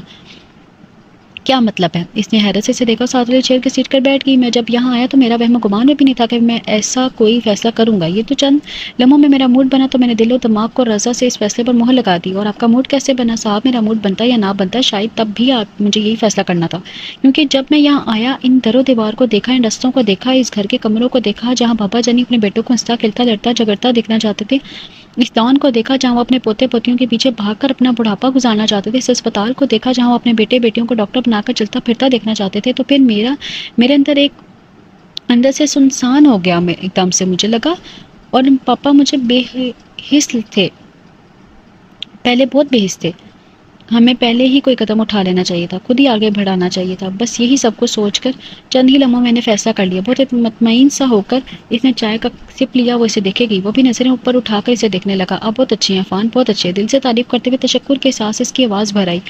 گل بیٹا، مجھے تم سے ایک بات کرنی تھی۔ وہ ہاتھ میں ایک کتاب پکڑے باہر پھولوں کے درمیان بیٹھی پڑی تھی۔ جب حقان خان افریدی اس کے پاس آئے، وہ نظریں اٹھا کے انہیں دیکھنے لگی۔ وہ سوچا تم سے ابھی بات نہ کروں، تمہارے پیپرز ہو رہے ہیں، کہیں تم ڈسٹرب نہ ہو جاؤ، لیکن عفان پیچھے پڑا ہوا ہے، اس کا دل دھڑک کر رہ گیا۔ وہیں اس کے پاس بیٹھ کے جو بات میں کرنا چاہ رہا ہوں وہ نہ صرف عفان کی بلکہ میری بھی خواہش ہے، اور مجھے یقین ہے کہ تم میری خواہش کا احترام کرو گی۔ بہت دھیمے اور ٹھہرے ہوئے لہجے میں وہ بول رہے تھے، اس کی دھڑکنیں تیز سے تیز تر ہو رہی تھی۔ گل میری جان، اگر تمہارے بابا جانی تمہاری زندگی کے حوالے سے خود کوئی فیصلہ کر دیں تو تمہارا رسپانس کیا ہوگا؟ انہوں نے رک رک کر اسے دیکھا۔ بابا جانی، میرا جان بھی آپ پر قربان، آپ حکم دیں۔ وہ تیزی سے بولی، ان کے ہاتھ پکڑ لیے۔ انہوں نے اس کا ہاتھ اپنے آنکھوں سے لگا لیا۔ مجھے تم سے یہی امید تھی، صرف امید ہی نہیں ہونی چاہیے، اس نے تیزی سے کہا، تو اسے دیکھتے رہ گئے، پھر ہاتھ بڑھا کر اسے ساتھ لگا لیا۔ جو فیصلہ میں نے کیا وہ سوچ سمجھ کے کیا، عفان کو بتانے سے پہلے میں تم کو بتانا چاہتا تھا، تمہاری رائے لینا چاہتا تھا، اس لیے میں اب تمہارے پاس آیا ہوں۔ گل بیٹا، اگر میں تمہارے لیے زندگی کا ہم سفر تلاش کر لوں تو کیا وہ ہم سفر عفان افریدی ہو سکتا ہے؟ بات کر کے سوالیہ نظروں سے اسے دیکھا۔ وہ سنجیدگی سے انہیں دیکھ رہی تھی۔ کیا عفان خان افریدی صاحب گل افریدی کا ہم سفر بن سکتا ہے؟ ایک بار انہوں نے پوچھا۔ وہ کچھ دیر اسی طرح انہیں دیکھتی رہی، پھر آہستہ سے سر اس بات میں ہلا دیا۔ انہوں نے مسکراتے ہوئے بہت واہلانہ انداز میں اسے ساتھ لگایا تھا۔ شادی کی تاریخ طے ہوگی، اب عفان کے ساتھ انہیں سے کترانے لگی۔ عفان واپس کراچی 7 دن کے لیے گیا تھا، پھر آتے ہی افریدی ہاسپٹل جوائن کر لیا۔ اب 4 دن بعد شادی تھی۔ حقان خان افریدی کے قدم جوش خوشی کے مارے زمین پر نہ ٹک رہے تھے۔ شادی کی تیاریاں وہ زور و شور سے کر رہے تھے۔ ان دنوں اپنے پوتا پوتی کی شادی کی تیاری کرتے ہوئے وہ خود کو ینگ اور ایکٹیو محسوس کر رہے تھے۔ صاحب گل بھی جیسے ہوا میں اڑی تھی، مسکراہٹ تھی کہ اس کے لبوں سے ہٹنا بھول گئی تھی، آنکھوں کی چمک مزید بڑھ گئی تھی۔ مائیوں بیٹھی تو اس کی سرخ سفید رنگت مزید نکھر گئی۔ عفان دیوانہ ہوا اسے دیکھنے کی تڑپ میں بار بار اس کے کمرے میں جانتا، لیکن لڑکیوں کا شور شرابہ اور احتجاجی سے واپس بھاگنے پر مجبور کر دیتا۔ مہندی دونوں کی مشترکہ تھی۔ صاحب نے اورنج اور میرون کلر کا شلوار قمیص پہنا تھا، جبکہ عفان کاٹن کے سفید سوٹ میں ملبوس تھا، گلے میں یلو اور اورنج کلر کا صفا ڈالا تھا۔ کراچی سے 3-4 دوست مدعو تھے جنہوں نے اسے خوبصورتی سے گانے میں ستائے۔ مہندی کا سارا انتظام برآمدے میں کیا گیا تھا، کیونکہ باہر برف کی ہلکی پھلکی پھوار شروع ہو گئی تھی۔ انتہائی سخت سردی میں ان دونوں کو لا کر بٹھایا گیا تو دونوں پہ لرزہ طاری ہو گیا۔ آخر اتنی ساری مخلوق میں وہ دونوں ہی سویٹرز کے بغیر تھی۔ سردی اتنی تھی کہ صاحب کانپ رہی تھی۔ قریب ہو جاؤ، اسے کانپتا دیکھ کر عفان نے سرگوشی کی تو حیا سے اس کا چہرہ سرخ ہو گیا۔ لپٹنے کے لیے کیا ہم نہیں رہے جو خود سے لپٹا جا رہا ہے؟ اس نے ایک بار پھر شرارت کی تو وہ اتنا چاہتے ہوئے بھی سر اٹھا نہ سکی۔ اللہ اللہ کر کے مہندی لگائی گئی، اپٹن ملا گیا، نہ جانے کیسے رسمیں تمام ہوئی۔ لڑکے لڑکیاں ابھی بھی گانے بجانے میں مصروف تھے، لیکن وہ اپنی سہیلیوں کی منت سماجت کر کے اندر چلے گی۔ شادی کے دن بھی سرد ہوائیں اپنے عروج پر تھی، ادھر برف باری بھی جاری تھی، تمام درخت پودے برف سے ڈھکے ہوئے تھے، سامنے نظر آتے پہاڑوں نے سفید قبا اوڑھ رکھا تھا، ان کا آنگن بھی برف سے بھرا ہوا تھا۔ اتنی سخت سردی میں بھی وہاں موجود تمام لوگ جوش و خروش سے کام لے رہے تھے۔ تمام کمروں میں ہیٹر آن کر دیے گئے تھے، آتش دان روشن کر دیے گئے تھے۔ سردی ذرا کم ہوئی تو دلہن کو لا کر عفان خان افریدی کے پہلو میں بٹھا دیا گیا۔ وہ اس کے پہلو میں بیٹھی تو لگاتار زمین پر اتر آیا۔ وہ اس کا سجا سبرا روپ دیکھ کر کچھ دیر کے لیے بالکل ہی ساکت رہ گیا تھا، بلکہ جب گائے بغیر اسے دیکھے گیا دوستوں کے ٹھوکے بھی کسی کام نہ آئے۔ وہ ٹکٹکی باندھے سے دیکھے گیا، چاہ کر بھی اس پر سے نظریں نہ ہٹا سکا۔ وہ دلہن بننے کے لگ بھی تو اتنی خوبصورت لگ رہی تھی، اس نے اس کی انگلی پر انگوٹھی پہنائی تو شرم و حیا سے اس کے چہرے پر سرخی دوڑا دی۔ محبت بھی مجھ سے کرتی ہو، شرماتی بھی مجھ سے ہو، اس کی ٹھوڑی اٹھاتے ہوئے شرارتاً بولا تو وہ بھی ایک شرمیلی سی مسکان اس کے خوبصورت تنابی لبوں پر پھیل گئی۔ خوش ہو؟ اس سے سبھی پیشانی پر مہر ثبت کرتے ہوئے مسکرا کر اس نے پوچھا۔ وہ اس کے گرد اپنے بازو مائل کر ہی رہا تھا کہ اس کا موبائل فون بج اٹھا۔ ظالم سماج، ایک کہا پر کر اس نے موبائل آن کر کے کان سے لگا لیا۔ کیا؟ صاحب نے جھٹکے سے سر اوپر اٹھایا تھا۔ عفان خان افریدی کے چہرے پر ہوائیاں اڑی تھی۔ کیا ہوا؟ گھبرا کر اس نے پوچھا تھا۔ وہ کچھ بولے بغیر تیزی سے بیڈ سے اترا، موبائل وہیں پھینکا اور پھر والیٹ چیک کرنے لگا۔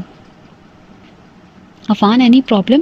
اس نے پریشانی کے عالم میں سے ایک بار پھر پوچھا۔ ہاں ہاں سب ٹھیک ہے سب کچھ۔ وہ کافی اجلت میں بیٹھ کے دراز میں سے کچھ ڈھونڈنے لگا۔ وہ اس کے انداز سے جان گئی کہ کچھ بھی ٹھیک نہیں ہے، اس لیے اٹھ کے اس کے پیچھے آن کھڑی ہوئی۔ وہ ابھی تک دراز میں جھکا ہوا تھا، اس نے اس کے کندھے پر ہاتھ رکھ دیا۔ وہ مڑ کر اسے دیکھنے لگا۔ عفان، اپنی پریشانی مجھ سے شیئر نہیں کریں گے؟ بہت محبت اور معصومیت سے اس نے آنکھوں میں دیکھا، لیکن اس وقت وہ اتنا پریشان تھا کہ اس کے اس روپ کو نظر بھر کے دیکھ ہی نہ سکا، اور سر ہلا کے سے مطمئن کرنے سے انداز نے پھر سے دراز پہ جھکا اور اپنی مطلوبہ چیز کو ڈھونڈ کر ہی سر اوپر اٹھا لیا۔ مجھے کچھ دنوں کے لیے کراچی جانا پڑا ہے، پلیز ڈونٹ مائنڈ، تم چینج کر لو، میں بابا کو بتاتا ہوں۔ بہت عجلت میں کہتا باہر کی طرف لپکا، مگر اس نے اس کا ہاتھ پکڑ کے اسے روک دیا۔ کوئی بڑی پریشانی تو نہیں ہے؟ اس کی آنکھوں میں پریشانی اور اپنے لیے بے تحاشا فکر دیکھ کر یکدم جیسے وہ ہوش میں آیا تھا۔ تمہارے ہوتے ہوئے مجھے کوئی پریشانی ہو سکتی ہے؟ مسکراتے ہوئے اس کا ہاتھ پکڑ کر بہت نرمی سے ہونٹوں سے لگا لیا. اس کی نظر جھک گئی. اپنا خیال رکھنا اور میرے لیے پریشان مت ہونا. میں بہت جلد آنے کی کوشش کروں گا. اللہ حافظ. اس کا چمکتا دمکتا چہرہ ہاتھ سے تپتپا کر باہر نکل گیا. وہ بند دروازے کو دیکھتی رہ گئی. کچھ ہی دیر کے بعد گاڑی سٹارٹ ہونے کی آواز آئی تو وہ کھڑکی میں جا کر کھڑی ہوگی. برف کی ہلکی پھلکی پھواڑ ابھی بھی جاری تھی. وہ تیزی سے وہاں سے گاڑی بگا لے گیا. وہ وہیں کھڑی کی زیر لب کچھ پڑتی رہی. ابھی وہ کھڑکی سے ہٹی نہیں تھی جب کمرے میں ٹون بجنے لگی. اسے چونک کر دائیں بائیں دیکھا. فان کا موبائل بیڈ پر پڑا بج رہا تھا. وہ موبائل یہیں بھول گئے. وہ چلتی ہوئی بیڈ تک آئی اور موبائل اٹھا لیا. کسی کا فون سننا ایک غیر اخلاقی حرکت تھی لیکن جس پریشانی میں عفان و خیزہ تھے وہ گھر سے نکلا تھا. اس پریشانی کے زیر نظر اس نے اس کا فون سننا ضروری سمجھا. عفان خان کدھر ہیں؟ اس کی ہیلو کرتے ہی دوسری طرف سے آواز آئی. ابھی وہ کچھ بتانے ہی لگی تھی کہ جیسے ایک بار پھر آواز ابھری. انہیں کوئی حنان کے بچنے کے چانسز بہت کم ہیں. دماغ پہ چوٹ آئی ہے. ڈاکٹرز نا امید ہیں مگر وہ جلد پہنچ سکتے ہیں تو پہنچ جائیں. آپ کون؟ جتنی پریشانی سے بول رہا تھا اس نے پیشانی پوچھنا ضروری سمجھا. میں حنان کا ماموں ہوں. ادھر سے جواب آیا. حنان کون ہے؟ اس نے نہ سمجھی سے پوچھا. عفان کا بیٹا. کیا؟ اس کے سر پر جیسے دھماکہ ہوا. کمرے کی چھت اسے اپنے سر پر گرتی محسوس ہوئی. عفان خان کا بیٹا؟ بے یقینی سے اس کی آواز ہی نہ نکل پائی. ہاں انہیں کہیں وہ جلد کراچی پہنچے. وقت بہت کم ہے. ادھر سے فون بند ہو گیا. وہ اپنی پٹی پٹی آنکھوں لیے بے یقینی سے فون کو دیکھتی رہ گئی. ہوش تب آیا جب اس کی نظر اپنے ہنائی ہاتھوں پر پڑی. اس کے ربوں کو پہ میں کرنٹ سا دوڑ گیا. سامنے لگے آئینے میں اپنا روپ دیکھا تو وہ چلا اٹھی. چیخ چیخ کے پورا گھر سر پر اٹھا لیا. اس کے چلانے پر حقان خان افریدی دوڑتے ہوئے اس کے کمرے میں پہنچا اور اس کے انکشاف پر وہ ڈھہ سے گئے. 6-7 دن بعد وہ واپس آیا تھا. بڑا خوش و شادمان لگ رہا تھا. آتے ہی سیدھا اس کے کمرے میں گیا تھا جو اسے دیکھ کر اٹھ کھڑی ہوئی تھی. ابھی کچھ کہنا چاہتی تھی کہ اس نے انتہائی ورافتگی سے اسے ساتھ لگا لیا. اگلی پر اسے دھچکا لگا جب صاحب نے اسے پیچھے دھکا دیا. کیا ہوا؟ وہ حیرانگی سے دیکھنے لگا. یہاں کیا لینے آئے ہو صاحب؟ اس کے لب و لہجے میں سے شوق سا لگا تھا. میں نے پوچھا یہاں کیا لینے آئے ہو؟ دھوکا دے کر سمجھ رہے ہو ہم تمہاری چال میں آ گئے ہیں؟ تمہاری جال میں پھنس گئے؟ نو نو نو مسٹر عفان افریدی ہم اتنے بھی سادے اور بولے نہیں ہیں. آنکھ اور کان ہم بھی رکھتے ہیں. سمجھ بوجھ ہم میں بھی ہے. ہم سادہ لوگ ضرور ہیں لیکن کم عقل اور کم فہم ہم بھی ہیں. ہوا کیا ہے صاحب؟ وہ ابھی تک نہ سمجھی سے دیکھ رہا تھا. کتنے معصوم ہو تم یا بھولے ہو؟ بھلا تمہیں کیا پتا دھوکہ بازی کیا ہوتی ہے، مکاری کیا ہوتی ہے، چلاکی کیا ہوتی ہے؟ قسم سے میں کچھ بھی نہیں سمجھ پا رہا. کیا کہہ رہی ہو تم؟ وہ واقعی انجان تھا کہ وہ اس قدر جذباتی کیوں ہو رہی ہے. تم کیا سمجھو کہ دھوکہ باز اور مکار تو ہمیشہ اپنی چال کے بعد ایسے ہی نہ سمجھ بنتے ہیں. بھلا تم اب ایسے کیسے سمجھ سکتے ہو؟ وہ مسخرانہ انداز میں بولی تھی. صاحب اس طرح پہلیاں مت بجھو. ساتھ ساتھ بولو. تمہیں غصہ کس بات کا ہے؟ ندرسکی میں بھی اس وجہ سے چھیڑ بیٹھا تھا. اس کی آنکھوں میں جیسے خون اتر آیا. یکدم وہ چلا اٹھی تھی. پہلیاں پہلیاں تم بجھوا کون رہا ہے مسٹر افریدی؟ بھلا تم اس قابل ہو کہ صاحب تم میں پہلیاں بجھواؤ، وہ بھی تم جیسے دوگلے گھٹیا انسان کو؟ صاحب پلیز میں واپس سے پوچھ لیتا ہوں کہ کیا بات ہے. مجھے چوکے واپس مڑ کے جب آدھے گھنٹے بعد اس کے سامنے آیا تو اس کی آنکھوں کی جوت ہی بجھی ہوئی تھی. کندھے جھکے اور چال ڈھیلی تھی. تو تمہیں پتہ چل گیا؟ ہارے ہوئے جواری کی طرح سے دیوار سے ٹیک لگائی تھی. تو کیا نہیں چلنا چاہیے تھا؟ وہ ٹڑکی. تمہاری تو یہی کوشش تھی نا کہ ہم سادہ لو تمہاری چال میں آ جائیں، ہم تمہارے دھوکے سے بنے کے جال میں پھنس جائیں، کچھ نہ جانے اور بالکل انجان بنے رہے. ایسا کچھ نہیں ہے صاحب. ایسا ہی ہے یا ویسا ہے. مجھے اب اسے کچھ لینا دینا نہیں. مجھے نفرت ہے تم سے. I hate you chatter. وہ چلائی. میری بات سنو صاحب. وہ آگے بڑھا لیکن اسے دھکا دے دیا. اب مجھے کچھ نہیں سننا. تم دھوکے باز ہو. تم نے مجھے دھوکا دیا، میری زندگی تباہ کیا تم نے. چلے جاؤ میرے کمرے سے، نکل جاؤ یہاں سے. Get out. وہ ایک بار پھر اس پر جھپٹی تھی. دروازے میں بابا جان نظر آئے. وہ فوراً آگے بڑھے. گل بیٹا. انہوں نے نہ جانے کیسے اسے دور کھینچا. بابا جان اس نے مجھے دھوکا دیا، اس نے ہمیں دھوکا دیا. دھوکے باز ہے، مکار ہے، فریبی، میری زندگی تباہ کرنے آیا. میری بات تو سنو. وہ ایک بار پھر اسے منانے کے انداز میں بولا. کچھ نہیں سننا ہمیں. تم یہاں سے دفع ہو جاؤ. چلے جاؤ میرے کمرے سے. شدید غصے میں وہ ہانپتی کامتی بابا جان کی گرفت میں پھڑپڑا رہی تھی. ورنہ قتل کر دوں گی میں تمہیں، جان سے مار دوں گی. پاس پڑا گلدان کے اٹھا کے اسے دے مارا تھا. وہ آگے سے ہٹا نہیں تھا. گلدان سیدھا اس کے ماتھے سے ٹکرایا تھا. خون کا فوار وہاں سے پھوٹ نکلا تھا. تبھی حقان خان افریدی کا ہاتھ اٹھا اس کے چہرے پر پڑا تو وہیں ساخت ہو گئی. پھٹی پھٹی بے یقین نظروں سے بابا جان کو دیکھا. عفان کو باہر نکلنے کا اشارہ کر رہے تھے. شادی میں اس کی پسند نہیں تھی. عثمان نے زبردستی اپنی دوست کی بڑی بیٹی سے اس کا نکاح پڑوا دیا تھا. ہادیہ بھی شوہر کی خوشی میں خاموش رہ گئی. بیٹی کی ناخوشی ناپسندگی کے لیے احتجاج بھی نہ کر سکے. البتہ اس نے احتجاج کیا. ماں باپ سے ناراض ہو گیا. کھانا پینا بند کر دیا. گھر سے باہر نکلنا چھوڑ دیا. یونیورسٹی جانے سے بھی انکار کر دیا. لیکن اتنے سارے احتجاج کے باوجود عثمان اپنی ضد منوا کے رہے. اتنا تو تم جانتی ہو عثمان بہت ضدی تھا. جب تک اپنی ضد نہ منوا لیتا تب تک وہ سکون سے نہ بیٹھتا. بس یہی ضد عفان کو بھی لے ڈوبی. وہ ہار کے اپنے باپ کی ضد کے آگے ہاک گیا. ان کے دوست کی بگڑی بیٹی کو اپنا لیا. لیکن شمامہ عفان کی سابقہ بیوی الٹرا ماڈرن لڑکی تھی. انتہائی ضدی اور جھگڑالو. بگڑی ہوئی اتنی تھی کہ من چاہتا تو عفان کو بھی لفٹ نہ کراتی. وہ پریگننٹ ہوگی اسے خبر ہوئی تو اس نے پورا گھر سر پر اٹھا لیا. مگر تب تک دیر ہو چکی تھی. حنان اس دنیا میں آ گیا. اس نے طلاق کا مطالبہ کر دیا. پھر طلاق لے کر ہی دم لیا. بیٹا وہ عفان کے پاس ہی چھوڑ گئی. مگر پھر دو ماہ بعد ہی اولاد کی رڑپ محسوس ہوئی تو بیٹا حاصل کرنے کے لیے عدالت میں کیس دائر کر دیا. مقدمہ 8 ماہ تک چلا اور فیصلہ دونوں کے حق میں ہو گیا. عدالت نے بیٹا پہلے 2 سال تک شمامہ کے پاس رہنے کا آرڈر دیا. عفان بھی اسے ہفتے میں ایک بار مل سکتا تھا اور پھر 2 سال کے بعد دونوں ہی حنان کو 6 ماہ اپنے پاس رکھ سکتے تھے. بس یہی ساری کہانی ہے. اب حنان 6 ماہ اپنی والدہ کے پاس اور 6 ماہ عفان کے پاس رہتا ہے. اپنی بات ختم کرنے کے بعد بابا جانی نے نظر اٹھا کر اسے غور سے دیکھا. وہ سپاٹ چرا لیے بیٹھی تھی. اس کے کسی بھی احساس سے عاری چہرہ اور سد پڑتی آنکھوں سے لگ رہا تھا جیسے اسے کسی بھی بات نے متاثر نہ کیا ہو. گل بیٹا یہی سب سچ ہے. وہ بے قصور ہے. سچ کیا ہے اور کیا نہیں ہے مجھے سے کوئی سروکار نہیں. وہ دھوکے باز اس نے ہمارے ساتھ چیٹنگ کی ہے. صرف میری زندگی تباہ کرنے کے لیے آپ نے اس کی بات کو آگے آنے سے روکا تھا نا. اور یہی بدلا یہی یہاں آیا تھا. اب لے چکا. اب اسے کچھ نہیں لینا دینا. وہ دھوکے باز ہے. اسے بھی زیادہ دھوکے ہم سے کر سکتا ہے. اس سے زیادہ فریب ہمیں دے سکتا ہے. کتنا غلط سوچتی ہو تم. غلط نہیں بابا جانی غلط نہیں ہے. سچ ہے. آپ اسے یہاں سے چلتا کریں ورنہ اس سے بھی بڑا دھوکا کھائیں گے آپ. گل بہت نہ سمجھی کی باتیں کرتی ہو تم. حقان کا نفریدی بے بس ہوئے. نہیں بابا جان میں نہیں سمجھ ہوں. میں جانتی ہوں کتنا مکار اور کتنا چال باز ہے. وہ تو ان کی بات ماننے کو قطعی تیار نہ تھی. گل بیٹا وہ شوہر ہے تمہارا. زندگی تم نے اس کے ساتھ گزارنی ہے. ایسی باتیں مت کرو. زندگی آپ زندگی کی بات کرتے ہیں. میں تو اس کے ساتھ ایک لمحہ گزارنا نہیں چاہتی. آپ میری زندگی کی بات کر رہے ہیں. آپ پوری زندگی کی بات کرتے ہیں. بیٹا تم جذباتی ہو رہی ہو. انہوں نے عاجز ہو کے سے سمجھانا چاہا مگر وہ اور سخت ہوگی. بابا جان آپ اس شخص کو بتا دیں میں اسے قطعی قبول نہیں کروں گی. وہ یہاں سے چلا جائے. پاگل مت بنو پاگل.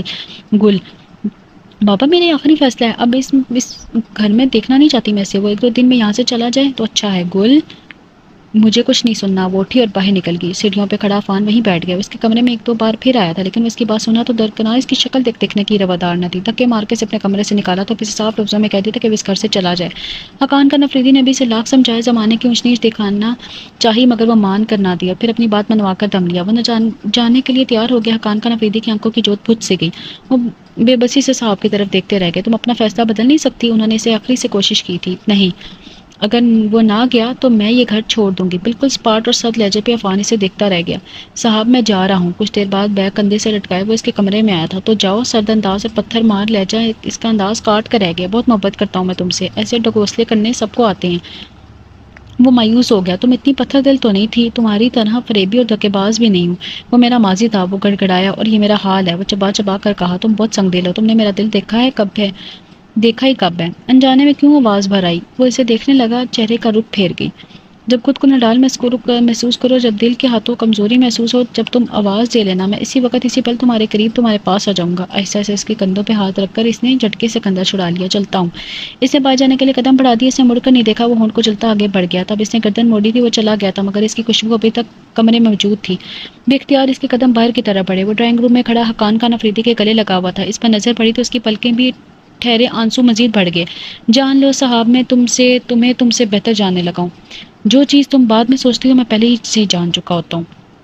وہ اس سے محبت کرتا تھا. سچی محبت کا دعوے دار تھا. پھر کیسے نہ اس کے اندر کی حالت اور کیفیت کو سمجھتا. اس نے سر جھٹک دیا اور کچن کی جانب بڑھ گئی. وہاں دروازے کے ساتھ لگ کے وہ پھوٹ پھوٹ کے رو پڑی تھی. اس کی گاڑی چلنے کی آواز نے جیسے اس کے سماعتوں کو کھینچ لیا تھا. بابا جان دروازے میں تو وہ شکستہ پا ان کے ساتھ لگی دھاڑے مار مار کر رو پڑی. اس کے جانے کے بعد وہ کئی بار کمزور پڑی. کئی بار اس کی محبت نے اسے اپنی طرف کھینچا. کتنی بار دل کے ہاتھوں ہاری اور بالکل ہی ڈھہ سے گئی مگر یہ راز اس کے کمرے سے باہر نہ نکل سکا. بابا جان کے سامنے اسے اپنے اوپر ایک کھول چڑھا لیا. اس کے سمجھانے بجھانے کے باوجود اس کے سامنے کبھی کمزور نہ پڑی. اس کا ذکر آتے ہی بالکل سپاٹ چہرہ کر لیتی. ماتھے کی شکنوں میں اضافہ کر لیتی. منہ پر سختی اور تناؤ لے آتی. حقان کا نفریدی سے سمجھا کر تھک سے گئی مگر وہ مان کر نہ دی. لیکن آج ایک دم وہ کمزور پڑ گئی تھی. اپنے بابا جان کو آخری سانسوں میں اٹکا دے کر اس کی آخری خواہش کو بلا کر وہ کیسے نظر انداز کر سکتی تھی. روٹی پیٹتی فون تک پہنچی. بس اتنا کہا. بابا جان میں تمہیں یاد کر رہی ہیں. آ سکتے ہو تو آؤ ورنہ نہ دیر ہو جائے گی. اتنا کہہ کے وہ روتے ہوئے اس نے فون بند کر دیا تھا.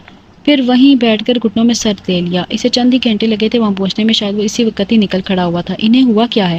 اسے کوریڈور میں بے بس سا دیکھ کر وہ اس کی جانب لپکا تھا. اس نے کمرے کی طرف اشارہ کیا. وہ اندر کی طرف بھاگ گیا. پھر باہر جب نکلا تو اس کی آنکھیں سوجی ہوئی تھی. چہرہ آنسو سے تر تھا. صاحب وہ ہمیں چھوڑ گئے. وہ اس کے پیروں میں وہیں گر گئی تھی. تم یہاں سے کب جا رہے ہو. کئی دنوں کے بعد اس کے سامنے آئی تھی. بس مردہ چہرہ, بے نور آنکھیں جن کے نیچے سیاہ ہلکے پڑے تھے. ہونٹوں کی سرخی غائب تھی.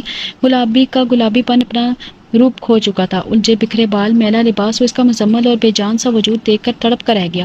مرنے والوں کے ساتھ مرا نہیں جاتا صاحب. کل اس نے اسے سمجھایا تھا. آج اس نے اسے سمجھانا چاہا تھا بڑے دکھ کے ساتھ. میں نصیحت کرنے کو نہیں کہا. میں پوچھ رہی ہوں تم یہاں سے کب جا رہے ہو. تشی سے اس نے کہا تو اس نے بھویں چکائی. اگر میں کہوں کہ میں نہیں جاؤں گا تو میں تمہیں دھکے دے کر گھر سے نکال دوں گی. وہ اور مشتری ہوئی. تو پھر اتنا یاد رکھو جتنا ہی گھر تمہارا اتنا میرا بھی ہے. اٹھ کر مقابل ہوا. بلیک میل کر رہے ہو. بلیک میل کیا. یہ سچ ہے.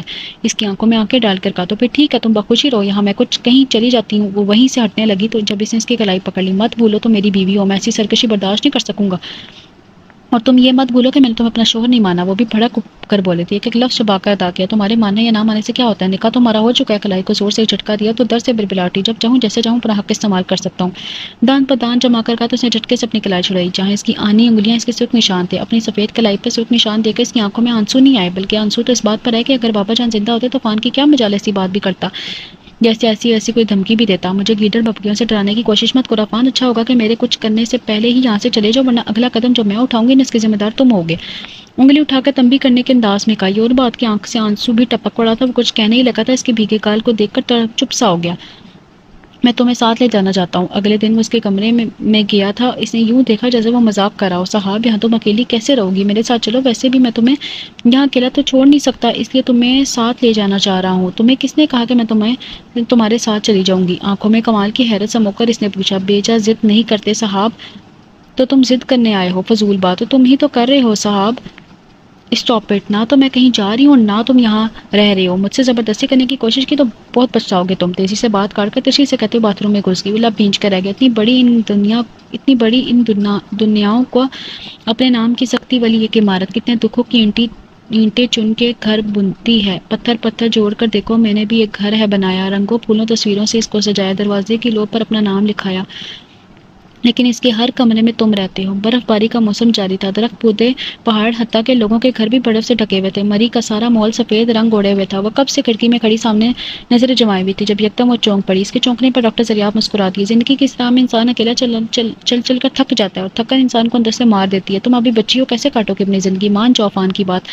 ان کی بات سن کر کچھ دیر تک انہیں خالی کرنے نظروں سے دیکھتی رہی تھی، اور پھر کچھ کہے بغیر وہاں سے ہٹ گئی، ہسپتال کے برآمدے کی سیڑھیوں پر بیٹھ کر گرتی پواڑ کو دیکھنے لگی، لیکن وہ سفید پواڑ بھی اس کے اندر کے خالی پن کو دور کرنے کے لیے ناکام رہی۔ تھک ہی گئی تو گئی ہوں انکل، اور واقعی سچ کہا آپ نے، تھکن انسان کو اندر سے مار دیتی ہے، یہی تو ہو رہا ہے میرے ساتھ، میں بھی تو ہولے ہولے سے اندر سے مر رہی ہوں، ختم ہو رہی، کیا کروں؟ یہ پرخار راستہ خود ہی تو میں نے اپنے لیے چنا ہے، مان تو ہونا ہی پڑے گا۔ سفید نرم پر نظریں جمائی اس پر نے سوچا تھا، خام خواہ آنکھیں بھرنے لگی تو گاڑی میں آ کر بیٹھ گئی۔ ڈرائیور نے گھر چھوڑا تو وہ سردی کی پرواہ کیے بغیر سین میں ہی بیٹھ گئی۔ ضد انسان کا انجام بہت برا ہوتا ہے۔ اس کی آوازیں کانوں میں گونجی تو چونک کر اسے دائیں بائیں دیکھا، اور پھر کچھ نہ پا کر گہری سانس لیتی اپنے کے شال لپیٹے اٹھ کھڑی ہوئی۔ 6 سال قبل جب وہ جا رہا تھا تو اس نے رک کر اسے اپنی ضد چھوڑ کر دینے کی درخواست کی تھی، اسے ساتھ چلنے کو کہا تھا تو وہ اٹھ کر اپنے ناکردہ غلطی کی معافی بھی مانگی تھی، لیکن وہ پتھر دل بنی رہی، سخت اور سنگ دل بنی اپنی بے جان نظروں سے اسے دیکھتی رہی۔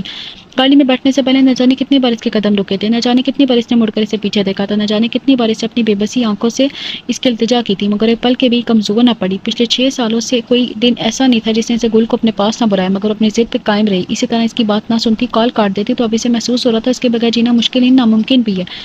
اس نے اسے دل کی اتھاہ گہرائیوں سے چاہا تھا، اس لیے تو اس کی غلطی اپنی جان کا روگ بنا لیا۔ بابا جان آپ کیوں مجھے چھوڑ کے چلے گئے؟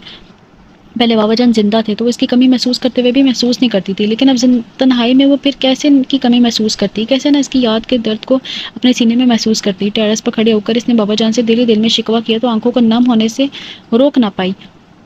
اب میں کہاں دل لگاؤں، کس چیز سے دل بلاؤں؟ کمرے کی ایک ایک چیز اداس پڑ رہی ہے، ایک ایک چیز میں مجھ سے شوقی ہے، میں کیا کروں، کہاں جاؤں؟ یہ ہوائیں فضائیں میری اداسی بڑھا دیتی ہیں، یہ بارش یہ برف مجھ بے چین کر دیتی ہیں، نہ اندر کا موسم اچھا اور نہ باہر کا موسم دل کو بھاتا ہے۔ اکیلے ہنسوں تو کیسے، اکیلے رہوں تو کیسے، نہ کوئی ہنسی سننے والا نہ کوئی آنسو پوچھنے والا ہے۔ خود بخود اس کے اندر سے سسکی نکلی تھی، اس پل تو وہ ایک تیز جھونکا برف کے چھوٹے چھوٹے نرم ٹکڑوں کے اس پر چھال گیا، سردی کی ایک تیز لہر اس کے تن بدن میں ابھری تھی، وہ چونک پڑی، کیا میں اب بھی ایسے موسم کو محسوس کرتی ہوں؟ ایک خوشگوار حیرت سے اس نے سوچا تھا، پھر اس کے رکوپے میں خوشی دوڑ گئی، اب آجا کے ابھی ضبط کا موسم نہیں گزرا، آجا کے پہاڑوں پہ بھی برف جمی ہے، خوشبوؤں کے جزیروں سے ستاروں کی حدوں تک اس شہر میں سب کچھ ہے، بس ایک تیری کمی ہے۔ اس نے اسے ہیلو بھی نہیں کرنے دیا تھا اور اب اس تک اپنا پیغام پہنچا دیا۔ دوسری جانب وہ ہیلو ہیلو کرتا رہا، لیکن وہ فون رکھ کر ہنسی وہ اپنے کمرے میں چلی گئی۔ جب دروازہ کھول کر اندر داخل ہوا تو اسے حیرت کا ایک شدید جھٹکا لگا۔ وہ روسی لباس میں ملبوس، بھاری زیور پہنے، پھولوں کے گجرے ہاتھوں کلائیوں میں سجائے زیر تار خوبصورت آنچل اوڑھے بیٹھی تھی، اور اسے دیکھ کر جیسے ساخت ہو گیا تھا، جیسے یقین کرنا چاہ رہا ہو کہ واقعی وہ ہے۔ رک کیوں گئے؟ یہ کمرہ جتنا میرا اتنا ہی آپ کا ہی ہے۔ شرارتی کنکتا لہجہ، خوبصورت آواز، اپنی آنکھوں پہ بے یقینی سے سر جھٹکا۔ اچھا تو میرا بیٹا بھی ساتھ آیا؟ اس کی گود میں چڑھا حنان بھی بے یقین اور پرسو ذرا پرشوق نظروں سے سامنے بیٹھی خوبصورت سی لڑکی کو دیکھ رہا تھا. اس نے مسکرا کر اسے دیکھا تو اپنے باپ کی گود میں مچلنے لگا. عفان نے اسے نیچے چاڑ دیا. وہ دوڑ کر اس کے پاس پہنچا اور پرشوق سے اس کا دوپٹہ پکڑ لیا. اس نے اسے اپنی گود میں بٹھا لیا. صاحب یہ مذاق تو نہیں ہے؟ عفان کے لہجے میں انہیں آنکھوں پہ بھی یقین نہیں تھا. عفان آپ کو یہ مذاق لگ رہا ہے؟ اس نے پوچھا تو وہ پھر سے اسے دیکھنے لگا. پھر چلتا ہوا اس کے قریب آ بیٹھا. صاحب میں تمہارے خون پر ہی حیران تھا کہ کجا کہ تمہارا یہ روپ. اس نے مسکرا کے اس کی آنکھوں میں دیکھا. لیکن تم تو آپ سے محبت کرتی ہوں. وہ حنان کے بالوں میں انگلیاں چلانے لگی جو ابھی تک اس کے سجے سورے روپ کو خوبصورت روپ پر دیکھ رہا تھا. اسے طرف میں اتنی دیر کیوں؟ اس نے جیسے ٹوٹ کر کہا. تو اس نے اس کے ہاتھ پر اپنا ہاتھ رکھ دیا. آپ نے مجھے اتنا تڑپایا تو کیا میں نے آپ کو نہ ستاتی؟ مجھے اگر پتا ہوتا کہ بعد میں مجھے تم سے ملنا ہے تو میں وہ شادی بھی نہ کرتا. اس کے ہاتھ کو ہونٹوں سے لگاتے ہوئے یکدم وہ جذباتی ہوا. شادی نہ کرتے تو یہ حنان کہاں سے آتا؟ کمال معصومیت سے اس نے سوال کیا. تو جب وہ سنجیدگی سے اسے دیکھ رہا تھا ایک دم سے کہکا لگا کر ہنس پڑا. معصوم بنتی ہو لیکن ساتھ تانے دینے سے بھی باز نہیں آتی. تانا نہیں، اتنے پیار سے اسے بیٹے کو دیکھ کر آپ کون کافر آپ کو تانا دے سکتا ہے؟ اس نے نہایت ورافتگی سے حنان کو ساتھ بھیج لیا. یہ لو جناب. اس نے حنان کو ایک بار پھر اس کی گود میں ڈال دیا. جہاں وہ حیران ہوئی تھی وہیں حنان بھی حیرت سے اپنے پاپا کو تک رہا تھا. منہ دکھائی کا تحفہ. اب تو میں جیتے جاگتا تحفہ دے رہا ہوں. اس تحفے کو دیکھ کر پہلے تو پریشان ہو بھی ہنسی چلے گی. عفان نے ایک پرسکون سانس لیا تھا جبکہ وہ دل میں سوچ رہی تھی کچھ پانے کے لیے کچھ کھونا پڑتا ہے، بس دل وسیع ہونا چاہیے. ناول کا نام ناول کے ڈسکرپشن باکس میں موجود ہے تو آپ وہاں سے ناول کا نام پڑھ سکتے ہیں.